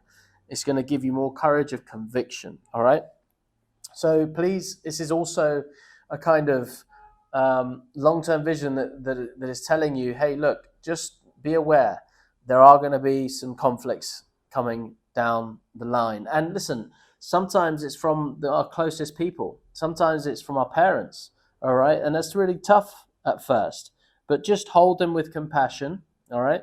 Just understand that, they're only human and they don't know what they don't know. And we can just, be in that sort of forgiving space. It's not for us to forgive them. We are not God. We don't forgive others. We just acknowledge that we made them wrong at some point for being human and because they didn't know what they didn't know, right? But it's not for us to forgive them. That's for our higher power.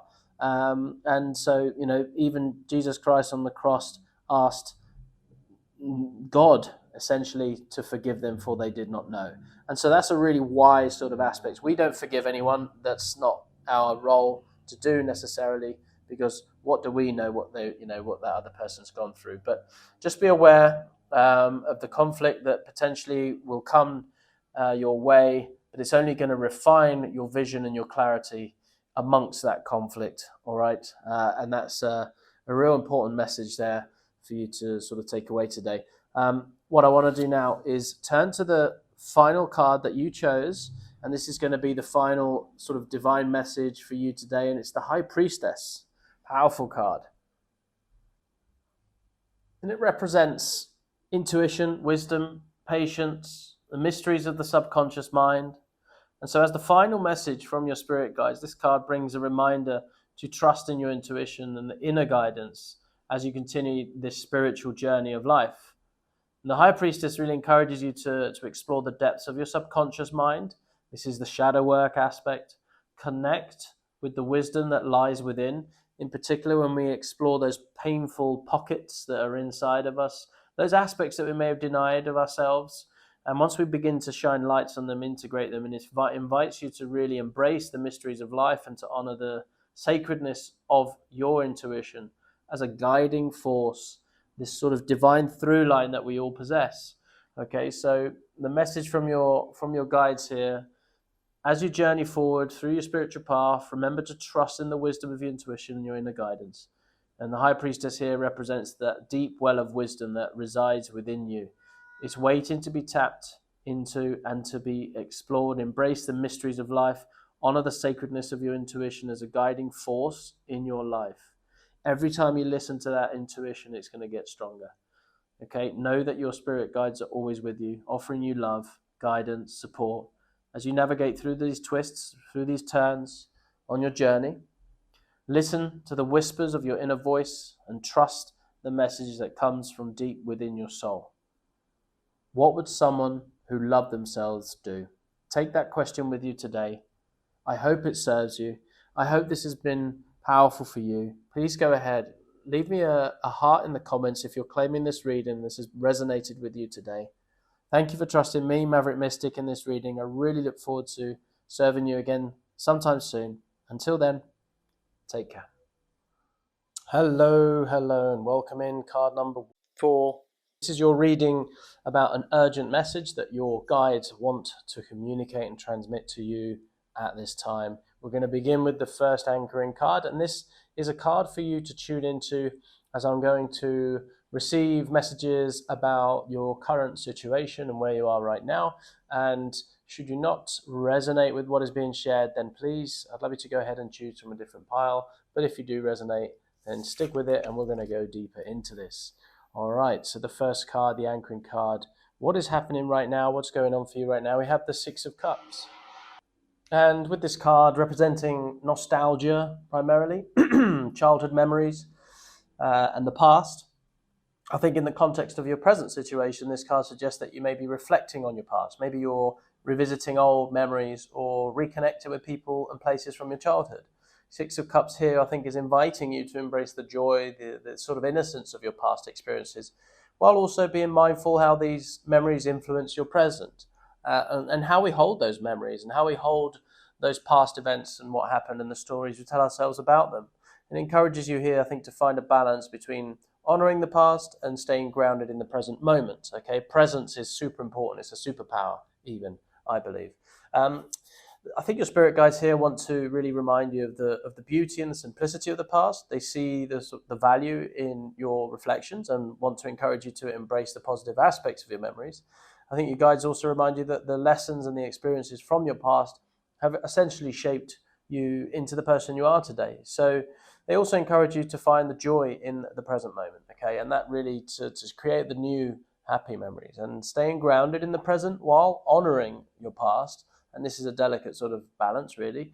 I think you can find a sense of peace in that and fulfillment in the current situation that you find yourself in, okay? So it also, I think, is asking you to consider how your past experiences are influencing your present actions and decisions, as a big insight here.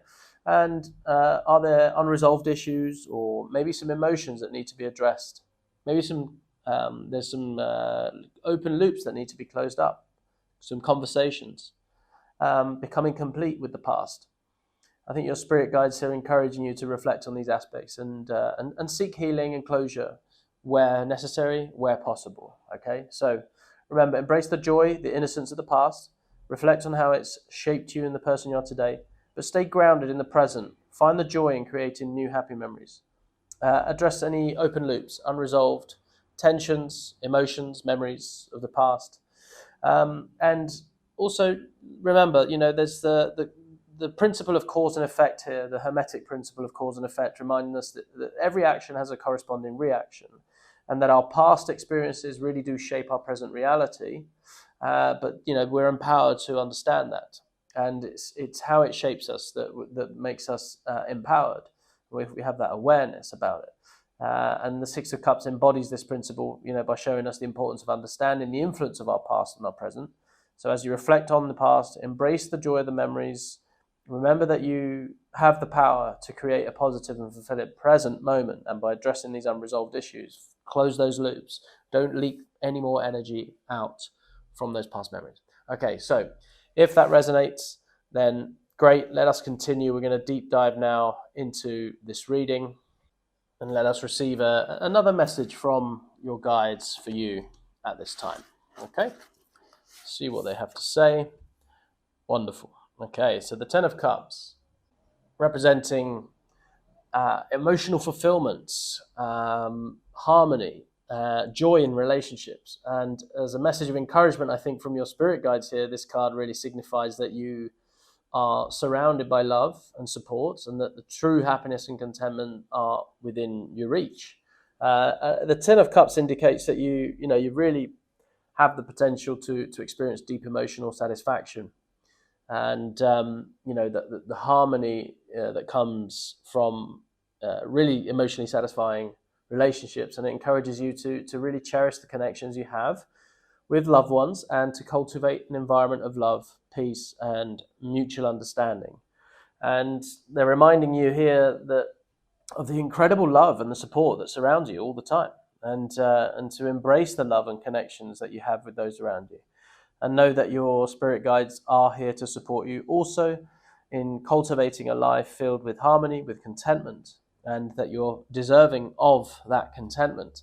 It is something that is your birthright. It is something that oftentimes requires some internal work and sort of spiritual work in many ways to gain access to that truth.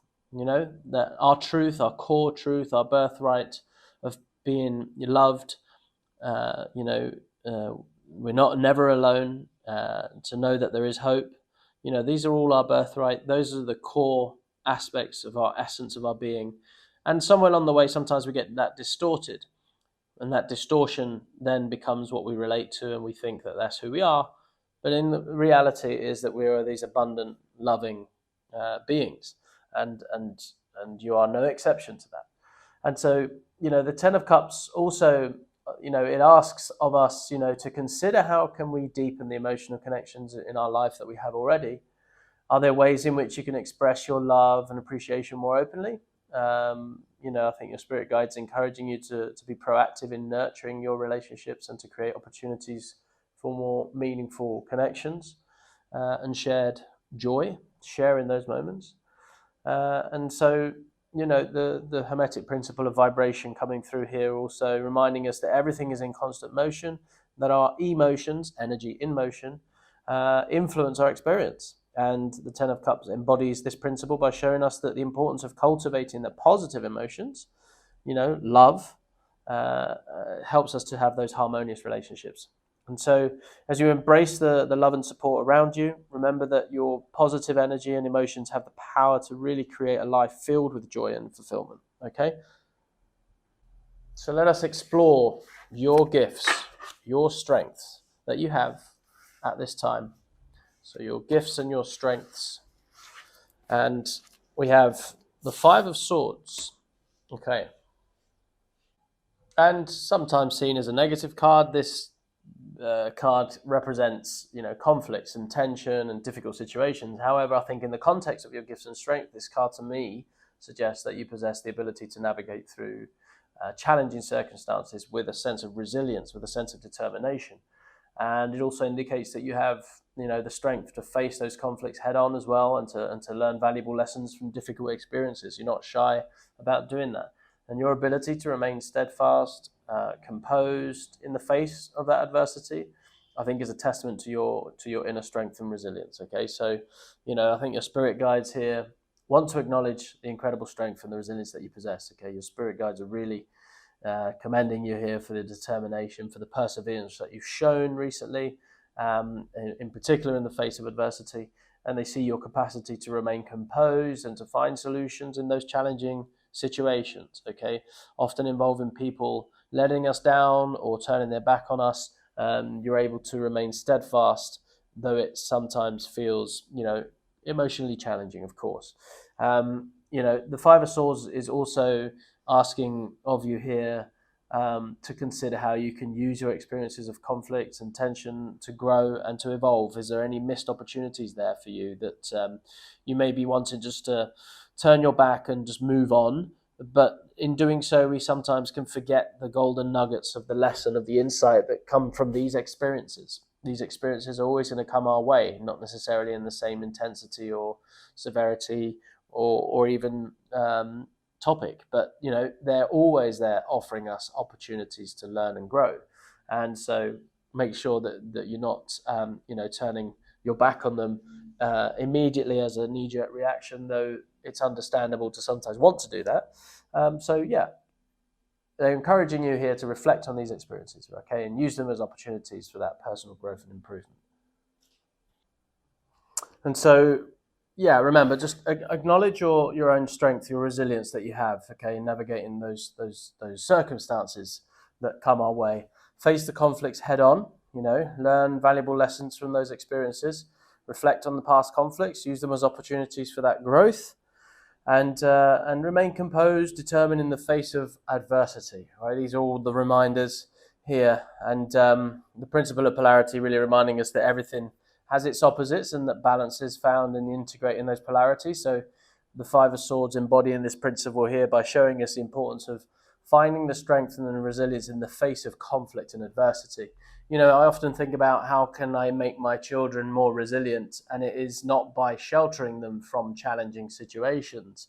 And obviously there is a balancing act to be done there as well. But essentially, if you want someone to be resilient, then they've got to be able to face challenges. And we can increase the exposure to those challenges within safe boundaries, to be able to do that, right? So there are always opportunities there waiting for us to take advantage of. And if we have that mental framework about it, I think it's going to serve us in the long run much better. All right, so let's have a look now at some current blessings that are with you at this time that you may or may not be aware of. And this is treat this as a reminder, as hopefully we can illuminate something. So current blessings of the King of Pentacles. And it's a very abundant card, and it represents stability and prosperity. And also, so in the context of current blessings, this card signifies to me that you're experiencing a period of financial security, material success, overall stability in your life. And the King of Pentacles indicates that you're hard at work, your dedication, that you've been putting in is paying off, and that you may now be enjoying those rewards of your efforts. If you're not enjoying them, I suggest, to take a moment, create some time and space to enjoy them. This card also encourages you, I think, to appreciate the abundance and the stability that you've created for yourself, and to continue to build upon this solid foundation. Your spirit guides want to celebrate your abundance, just your abundance at multiple levels, not just financial, but this is like, again, another birthright thing. You are abundant, living in an abundant universe, and to sort of feel into that, lean back into that. The prosperous figure here of the King of Pentacles, wishes for you to enjoy this period of financial security, material success, overall stability, and your hard work, dedication has been paying off, and they're acknowledging that, I think, and wanting you to allow yourself to appreciate that.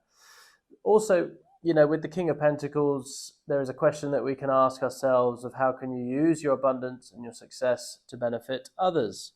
There is a sharing service element to every king in the tarot deck, and are there ways in which you can shape the reality of someone else? Can you share your resources and support those in need?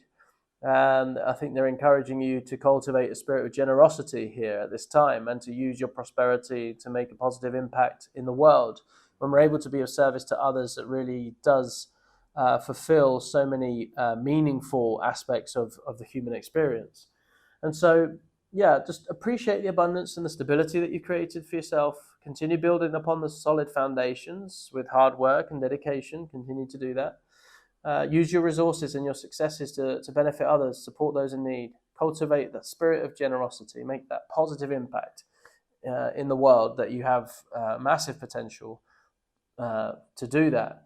And this King of Pentacles really embodies the principle of vibration, showing us the importance of cultivating that positive energy, high resonance, abundance. and create positive change in the world. Okay. All right, let us now take a look at, well, we can go for what positive outcomes are we going to be expecting for you? Positive outcomes. Okay, positive outcomes. 5 of Wands. Interesting. So I do like it when we get these sort of juxtapositions. You know, you're asking for a positive something and you get a typically archetypal negative aspects with the 5s here. That's twice that's happened, but it offers a real juxtaposition and an opportunity, I would say, in this. And, you know, it carries on from the theme here with the 5 of Swords in conflict. So we're being asked to focus and look at, again, it's like a reinforced pattern now. It's something that really I feel needs to be seen here for you in the gifts present in conflict and competition, you know. And it's suggesting to me that, you know, the struggles, the conflict that you're potentially experiencing are leading to growth and learning, and ultimately there's a successful resolution about to happen. It also indicates that, you know, through perseverance and constructive conflict, I think you're going to emerge stronger and more capable. It's encouraging you to view the challenges that you're currently going through as opportunities for improvement. Approach competition with that sort of spirit of cooperation, mutual respect as well. That's going to serve you. Are there any win-win-win situations that can be carved out at the potential conflicting situation that you're finding yourself in? And persevere. That's the message from your guides here, is perseverance through these challenges, approaching conflict with that sort of spirit of cooperation. That mutual respect is going to be absolutely key. As a theme, mutual respect really is emerging strong for me here today for you. It's also the 5 of Wands, again, just asking us, you know, to consider how you can sort of turn those conflicts into opportunities and collaboration and mutual growth, okay? I think opportunities, self-respect, win-win situations, though it may feel constricting, it may feel challenging, it may feel threatening, these conflicts, I think, are what is offering this sort of hidden opportunity for you right now, okay?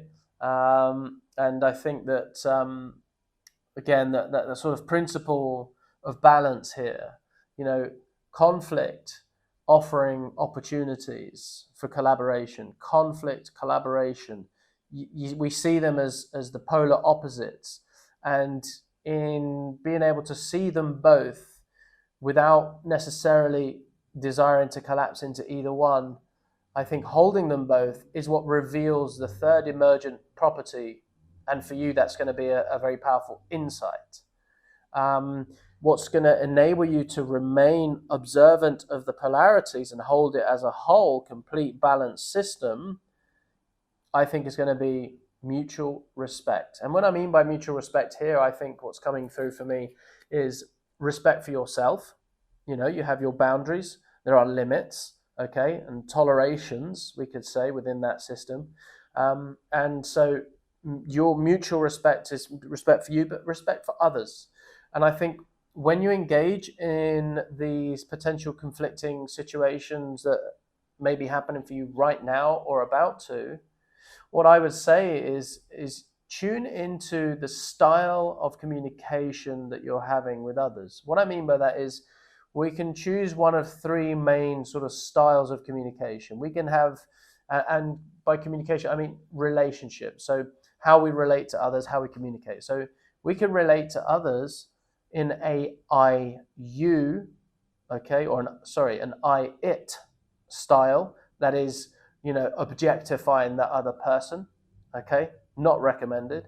We can then have an I-you style, which is a transactional relationship. So, you know, buying off people, exchanging for goods, that type of relationship. Or we can have an I-thou relationship. An I-thou relationship is the highest order of connection and relating. And that is your soul recognizes their soul. And at that level, we're talking about mutual respect, and finding the win-win-win situations. Now, if you can orientate yourself to that I-thou style of relating, I think that's going to put you in great stead, and you're going to be surprised at the cultivation of opportunities that that's going to create for ultimately a successful and abundant outcome. All right. So that's really what we're saying when we're talking about the King of Pentacles and abundance. The frequency of vibration of abundance transcends competition. Does that make sense? It's living in the abundant frequency transcends competition because you're not in the polar opposite of abundance, which is scarcity. So if you're in scarcity, there will be a tendency to collapse into competition, selfishness, I-you style relating, and I don't think that's going to serve you at this time. Although that may be tempting, right? Defeating the others. I think that's a response that is more from a survival-based mentality rather than this abundant, flourishing, growing, higher spiritual connection that you have the potential to communicate from. So yeah, all right. Let us go to sort of the core messages now for this reading that want to come through. This is all about guidance. This is all about direction. That's where we're going to go next. And so this next one is going to be, the advice. Let's get some advice from your spirit guides. And we have the Six of Wands, this sense of success, self-achievement, being proud of your achievements here, recognition from others. And I think they're really, the spirit guides are recognizing that you're definitely on your path to achieving your goals, receiving the recognition you deserve. And they're encouraging you to stay confident, remain confident, and continue striving with excellence. And it indicates your hard work and dedication is really leading to that success, okay? And you will be celebrated, I think, for your achievements. They want to remind you that you're on that path, okay? And it's an acknowledgement that you're receiving right now. And although it may at times feel like the wands aren't perfectly aligned as they are here, and it's more like this, we've already spoken about the sort of hidden gems of how to navigate that, which will lead to your success, all right? So there is the sort of general advice here is to really remain steadfast, keep your head up, success is coming, your recognition is assured, and we all like to be recognized for our hard work and thanked for the services that we deliver and put out into the world. And the sort of ask that may be coming from this Six of Wands here is that, consider how you can use your success to inspire and uplift others. So there's an element of service as well that's sort of woven into this. Success for success's sake won't necessarily serve your highest good here. And so it's asking, where can you channel this success towards helping others, those around you at this time? It's a sort of collaborative thing again, the win-win-win energy that we have. And I think there's a real element of as above, so below here with the internal success, this feeling of internal success, peace. We have joy as an undercard here, reminding us that, our inner joy will be reflected outwardly, out there in our successes. Okay, so if the success isn't happening right now, they're foreboding that it will, but also that I think there's a reminder that if we can cultivate inner success, if you have the vibrations of success internally, how does that feel? What does success feel like and resonate like inside of your body? How do you wake up successful? What is the feeling of success?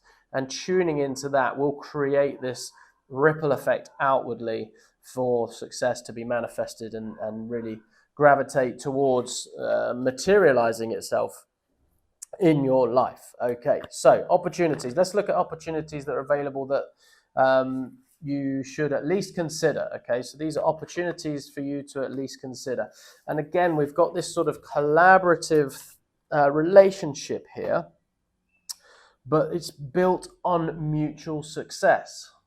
And so in terms of opportunities, I think what we're seeing here, the guides are asking you, where are the opportunities where you can have a healthy relationship built on this mutual respect? Okay, this is the theme of this card, and there's some meaningful connections that are around you at this time, and partnerships in your life, and to remain open to them. They may be coming, they may be there already, and so it's a case of cultivating this, really fostering that sort of harmonious relationship, and it's going to create those opportunities for growth, for collaboration, mutual support, using the I-thou framework of approach. Okay, I think that if you resonate and tune into that first, you're going to attract mutually supportive relationships that want an I-thou relationship with you.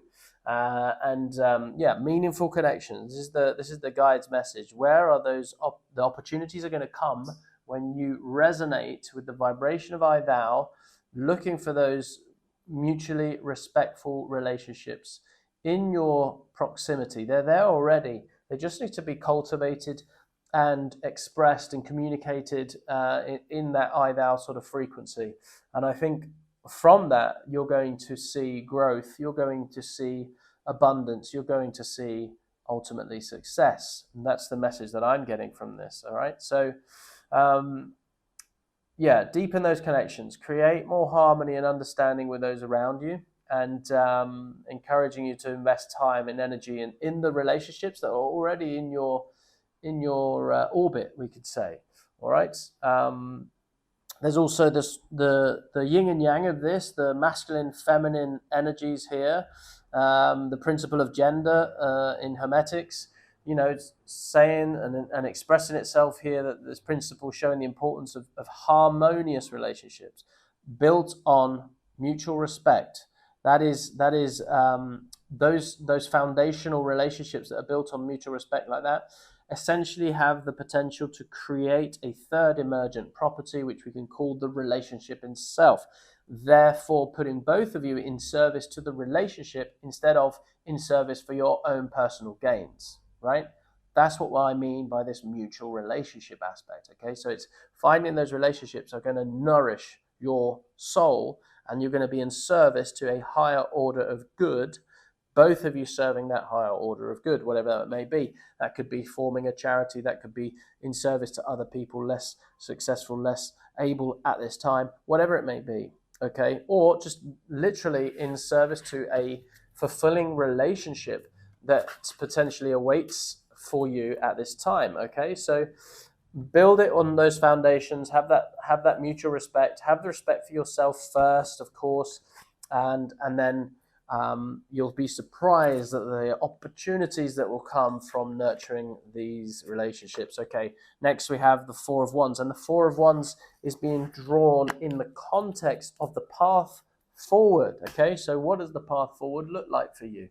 Wow, what an abundant selection we have here, all congregating around themselves. And as I look forward, the path forward, it really looks harmonious. It looks like a sense of achievement happening here. Look at the collaboration. Look at the sense of community that is being formed here, the bridges that are being built. And it suggests that you're moving towards a period of stability, of joy. And it indicates that your efforts are going to lead over time to celebrations, to establishment of solid foundations, future growth based on those mutually respectful relationships. Really, I think it's encouraging you here to embrace the moments of joy, embrace the success, okay, that are going to come your way. Recognize the importance of building harmonious, supportive environment for yourself and those around you, okay? The spirit guides really want to say that you are moving towards a period of stability, joy, and celebration. Four of Wands is such a stable card, stable energy, and focus on creating supportive, harmonious environments and relationships. That's the main message that's coming forward here. And how can you create more joy? How can you create more harmony in your life? Are there ways in which you can celebrate your achievements and build supportive communities around you? Share in the celebration. Create atmospheres and environments around you where people, really vibe off of your abundant frequency, okay? And it all starts with that inner work. It all starts with that feeling of abundance inside of us first, as a birthright. And that is the truth, capital T. That is your truth. That is our truth, okay? And it gets distorted along the way with things that happen, okay? But that is how it's going to look like for the path moving forward. And And also, look, as a reminder, really, with the principle of rhythm here, that the balance is found in the natural ebb and flows of life, knowing that that's how life naturally flows. Okay, and to be resistant to that natural flow can cause stagnation, can cause suffering. Okay, suffering is optional because we know that if we can ebb and flow and tune into the natural rise and fall of life, that life becomes smoother. Okay, there's less resistance, there's less pain, there's less suffering. All right, so that's just a reminder, really, using the Hermetic principles of rhythm, that life is a natural ebbing and flowing, and if we can tune into that, it'll serve us. All right, next one, Knight of Cups, and here we're going to be looking at hidden support. All right, hidden support. Now, this hidden support can come at us in a number of ways, but at the moment it's unseen. It's unseen support from your spirit guides for you, okay? So you're not fully aware of this. So with the Knight of Cups, it's letting you know that, the Knight of Cups representing romance, creativity, idealism, and in the context of that hidden support, I think this card suggests that there are unseen influences or individuals in your life, okay, that are offering emotional and creative support. And it indicates that you are surrounded by energies at the moment that inspire and uplift you, even if you're not fully aware of them, okay? They are there. And it encourages you to tap into your creative and emotional resources. Trust in the guidance and the support that is available to you from both seen and unseen sources, okay? Reminding you, again, that there is hidden support for you, and it surrounds you at this time, and it represents that emotional creative energies. Emotional and creative, okay, energies are there. Allow that spirit of creativity to flow through you. Don't question it too much. Don't overanalyze it. This is going to be a felt thing. Your intuition is going to want to express itself through creative outlets, and that is the hidden support, how it's coming to you at this time. All right, so if you have urges to splatter a wall and make some image of it, do it.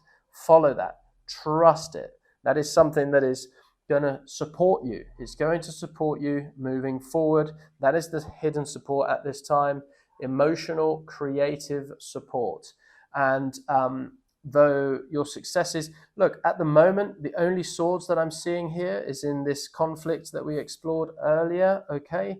But really, there isn't much sword going on here. There is passion, there is emotions. That's the predominance of this, okay? So the hidden support is coming through the channel of emotions. And emotions, remember, they are energy in motion, whether that's joy, whether that's anger, whether that's shame, whether that's love, whatever the core energetic, pure energy of the energy emotion is, you're going to feel it. Feel it. Allow yourself to feel it, and allow your intuition to guide you. In particular, to do with a creative outpouring, a creative energy that's going to want to come through you at this time. Allow it, trust it, okay? It's going to vibrate at a certain frequency. It may feel a little uncomfortable or unfamiliar at first, but if your intuition says yes, then it is yes. All right? Okay, what are we going to do now is we're going to dive into the shadow aspect of self, okay, yourself. This is aspects of yourself that you're not familiar with.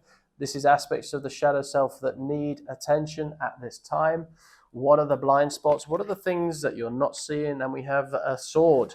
Just when I said there are no swords, here we have the sword. So we have the Ace of Swords in the shadow aspect of self. And this, for me, represents truth, capital T. Okay, that is what sword represents to me. It also represents clarity, conviction, but also intellectual breakthroughs. Okay, so in the context of the shadow self, this card to me suggests that you are being called to confront hidden truths, to gain clarity about the aspects of yourself that you may have been avoiding or denying. Okay, so that's what we're being called to here in the shadow self. It indicates that by facing these truths head on, okay, and that's the encouragement to do so, that you're going to achieve a deeper understanding of yourself, okay, to really integrate these aspects into your conscious awareness, and encourages you to embrace honesty, okay. These are the sort of mechanisms that are going to allow you to access this shadow realm, the unconscious, the unintegrated self at this moment that may be unclear. The way we do that is honesty. So what I mean by that is in these potential conflicting moments that you're going to be experiencing or are experiencing, if you are honest to yourself and then ripple that out to be honest outside, there are going to be moments where you may feel a little constriction, a little hesitation, a little resistance, okay, to what may come as a consequence of that honesty. But that is the portal that's going to allow you to access and integrate the shadow access. If not, that shadow energy is going to have sideways effects on your life. It's going to distort truth. It's going to create unnecessary complications. So the call here is to face honesty. Where may you not be being honest with yourself? Okay. And self-reflection is going to be super important for you. Powerful tools for personal growth and transformation. All right. So there are aspects of yourself that are being called upon here to investigate. And look, the encouragement from your spirit guides here is to trust in your ability to face the truth and to use this clarity that will come as a consequence to guide you on your journey of self-discovery, of healing, of even projects, relationships, whatever it may be, okay? And use your newfound clarity to make positive change in your life, okay? Because you are going to get discoveries, insights through this work, this reflective work, and those nuggets can be used. That's the insights. That's the clarity gained. Okay, and being able to confront those truths and gain clarity in aspects of yourself and your surrounding environment are going to be absolutely crucial for your success. That's the path forward. Remember, okay, that's going to be the key elements here. All right, let us now have a look at staying within the integration aspect of this. We're going to be looking at healing and integrations. Healing and integrations. Look, when I coach my clients, there is often a pattern that we speak about, especially early on in the coaching process, that, you know, as you go in to face the cave, that is the dragon, that is the fear, the thing you've been avoiding, okay, behind that dragon is a sword and it's stuck. It's stuck in a rock, and that rock is often our shame that we took out of love. And so the journey of self-exploration can be terrifying because you're being asked to voluntarily go into the cave with a big dragon in it. Oftentimes what happens is that dragon diminishes in size, okay? So whatever that story was about the thing that happened in the past, the dragon gets smaller. Eventually you get a grip of your sword of truth and you have the courage and conviction to draw it out and walk back into everyday life with this compelling sword of truth. Now, that can be quite a journey to integrate and to master that ability to be truthful to yourself and others. And oftentimes when we come back with this sword of truth, we start to vibrate at a much higher frequency, and others around you notice. Positively, negatively, they will notice. All right. Sometimes it scares people off. Sometimes it opens people up. They can trust you, you have integrity, etc., etc. All right. And others don't want to have their stuff illuminated just yet. Everybody's on their journey at different stages. All right. So we're going to be looking at healing and integration. And we have the Chariot. Very interesting. So we're looking at willpower here. We're looking at determination. But also when I see the Chariot, what I'm looking at is that North Star, that guiding principle. Okay. There's courage of conviction. There's values. There's strong beliefs. Self-assuredness is what's being called here. And in terms of integration and healing, this is a strong reminder that you possess a particular willpower and determination to really succeed, and to really therefore succeed in the integration of the shadow aspect of self.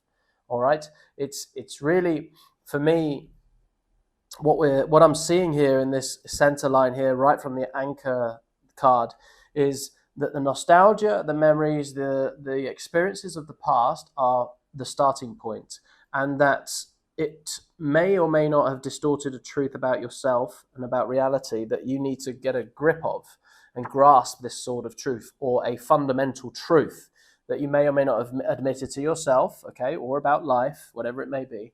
But once you do take charge of that and really hold that sword of truth, then it's saying to you that to integrate that, remember that your willpower is actually very, very strong, okay? And to use that to blaze forward with a sense of determination and willpower. But bear in mind that you're going to be blazing towards a North Star, a why, a purpose, something that's really calling to you ahead. And the spirit guides here are just wanting, I guess, to really remind you of the incredible strength and determination that you possess also. So they're really shining that light and of encouragement to say that, yes, coming back from the shadow realm of self-exploration and integration can be challenging, for sure. Going into that cave with the dragon is potentially scary, all right? But it's vital for that sort of integration, that healing, that harmonious sense of self, integration, wholeness, etc. And to remember that you have the willpower to blaze forth with new insights. And it's asking you to also consider, can you harness your determination and your willpower to create a positive change in your life, right? That's what's being asked of you here.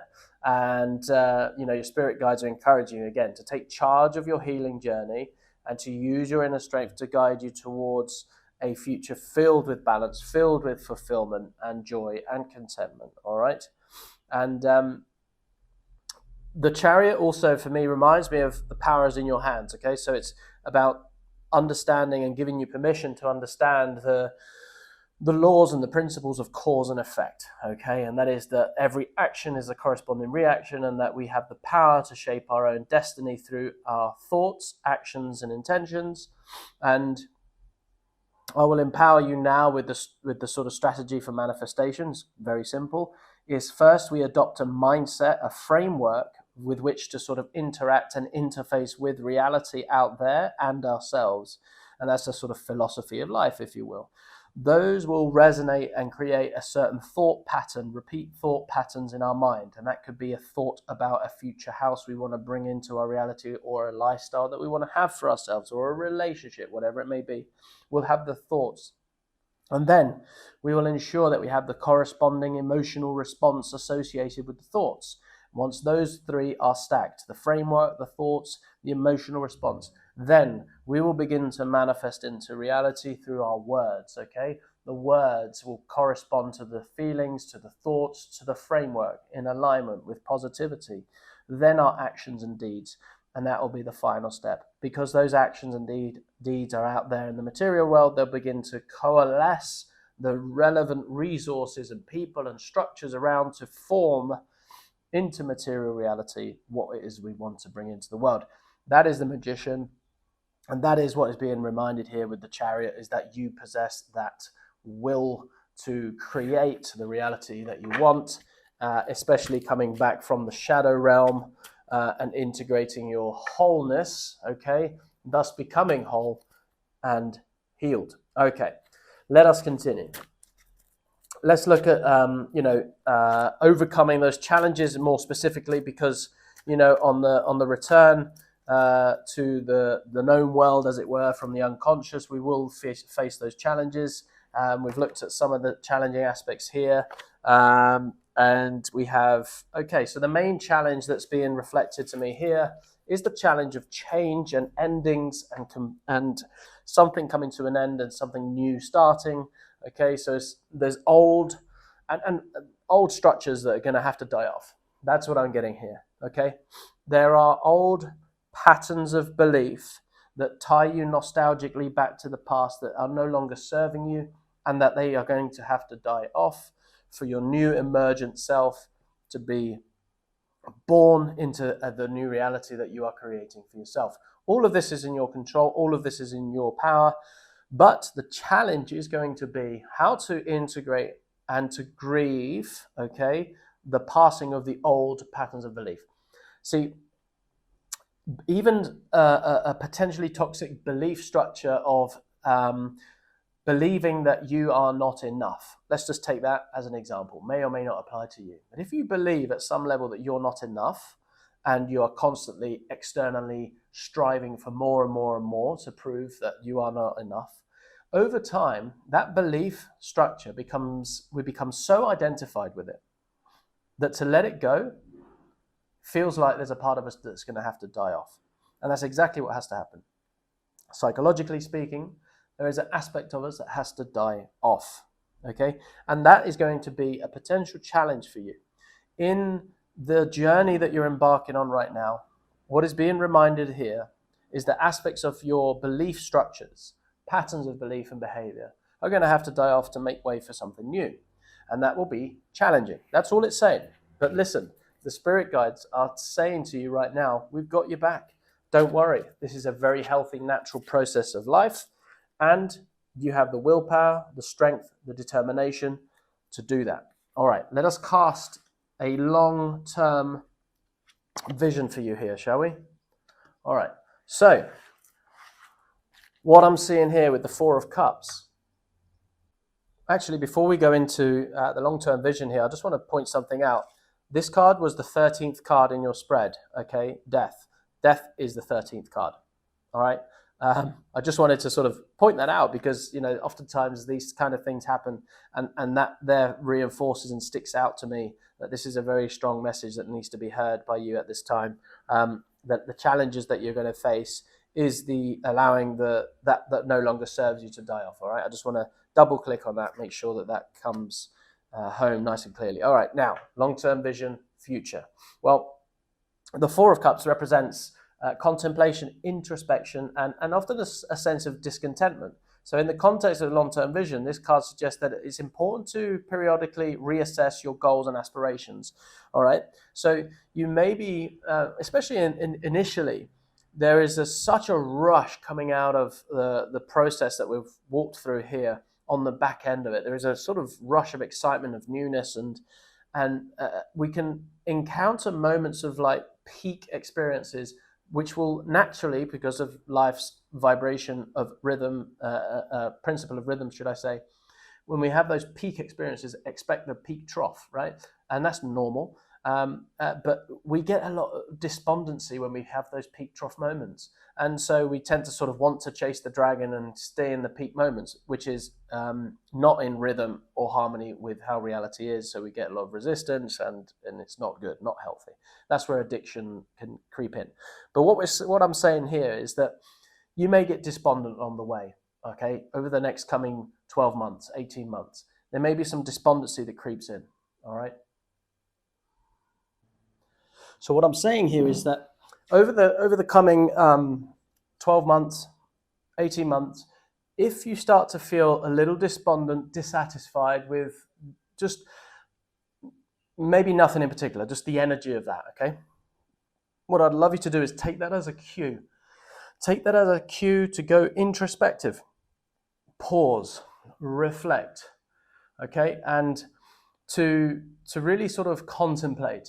The art of contemplation is an art that is mostly lost these days because we're always bombarded with constant entertainment and we have concentration, which is like the predominance of our state of mind at the moment. It's always focused on something, doing.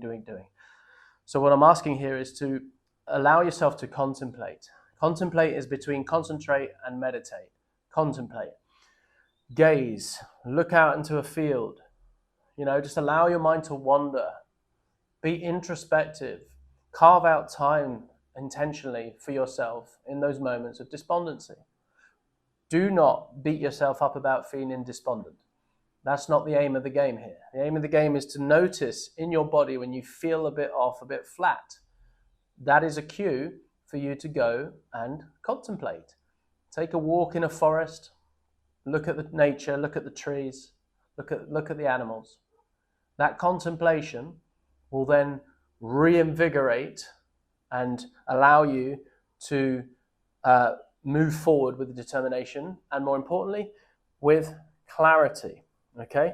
It's asking, this is really asking you to consider how you can cultivate that sense of gratitude in those moments, appreciation for that present moment. That's in contemplation. Once you root yourself into the earth in gratitude for the here and now, in this moment, I am grateful for the air in my lungs.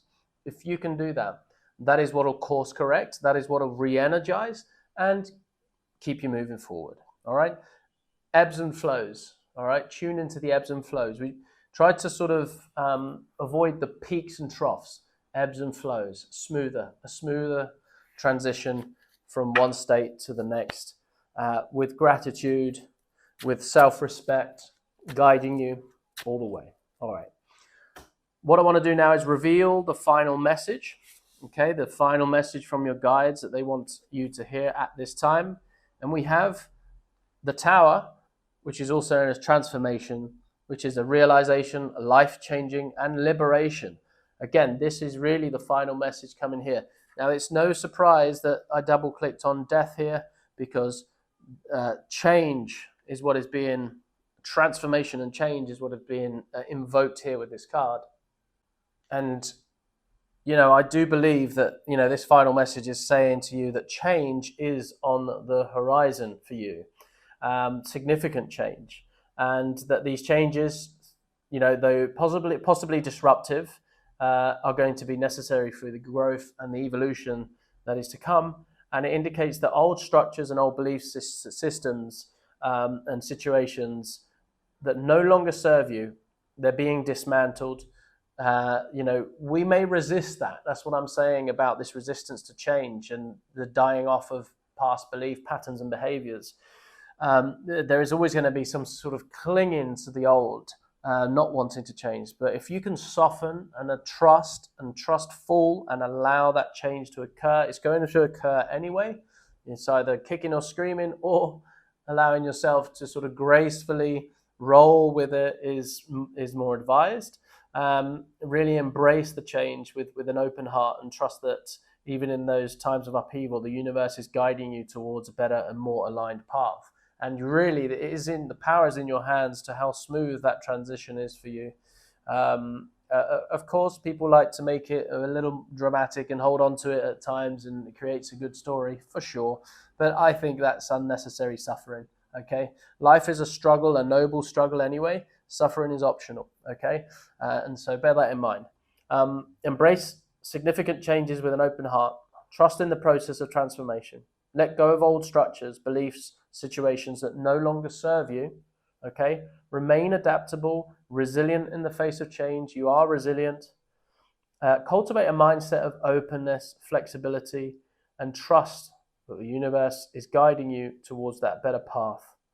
All right, and that is the final message for you here today. And if this has resonated for you, if this is something that you are going to claim, please go ahead, drop a fire into the comments. Let me know that this has resonated for you. And thank you for trusting me, Maverick Mystic, with this reading for you here today. I hope it serves you well. And I really look forward to doing this again sometime soon. Until then, take care.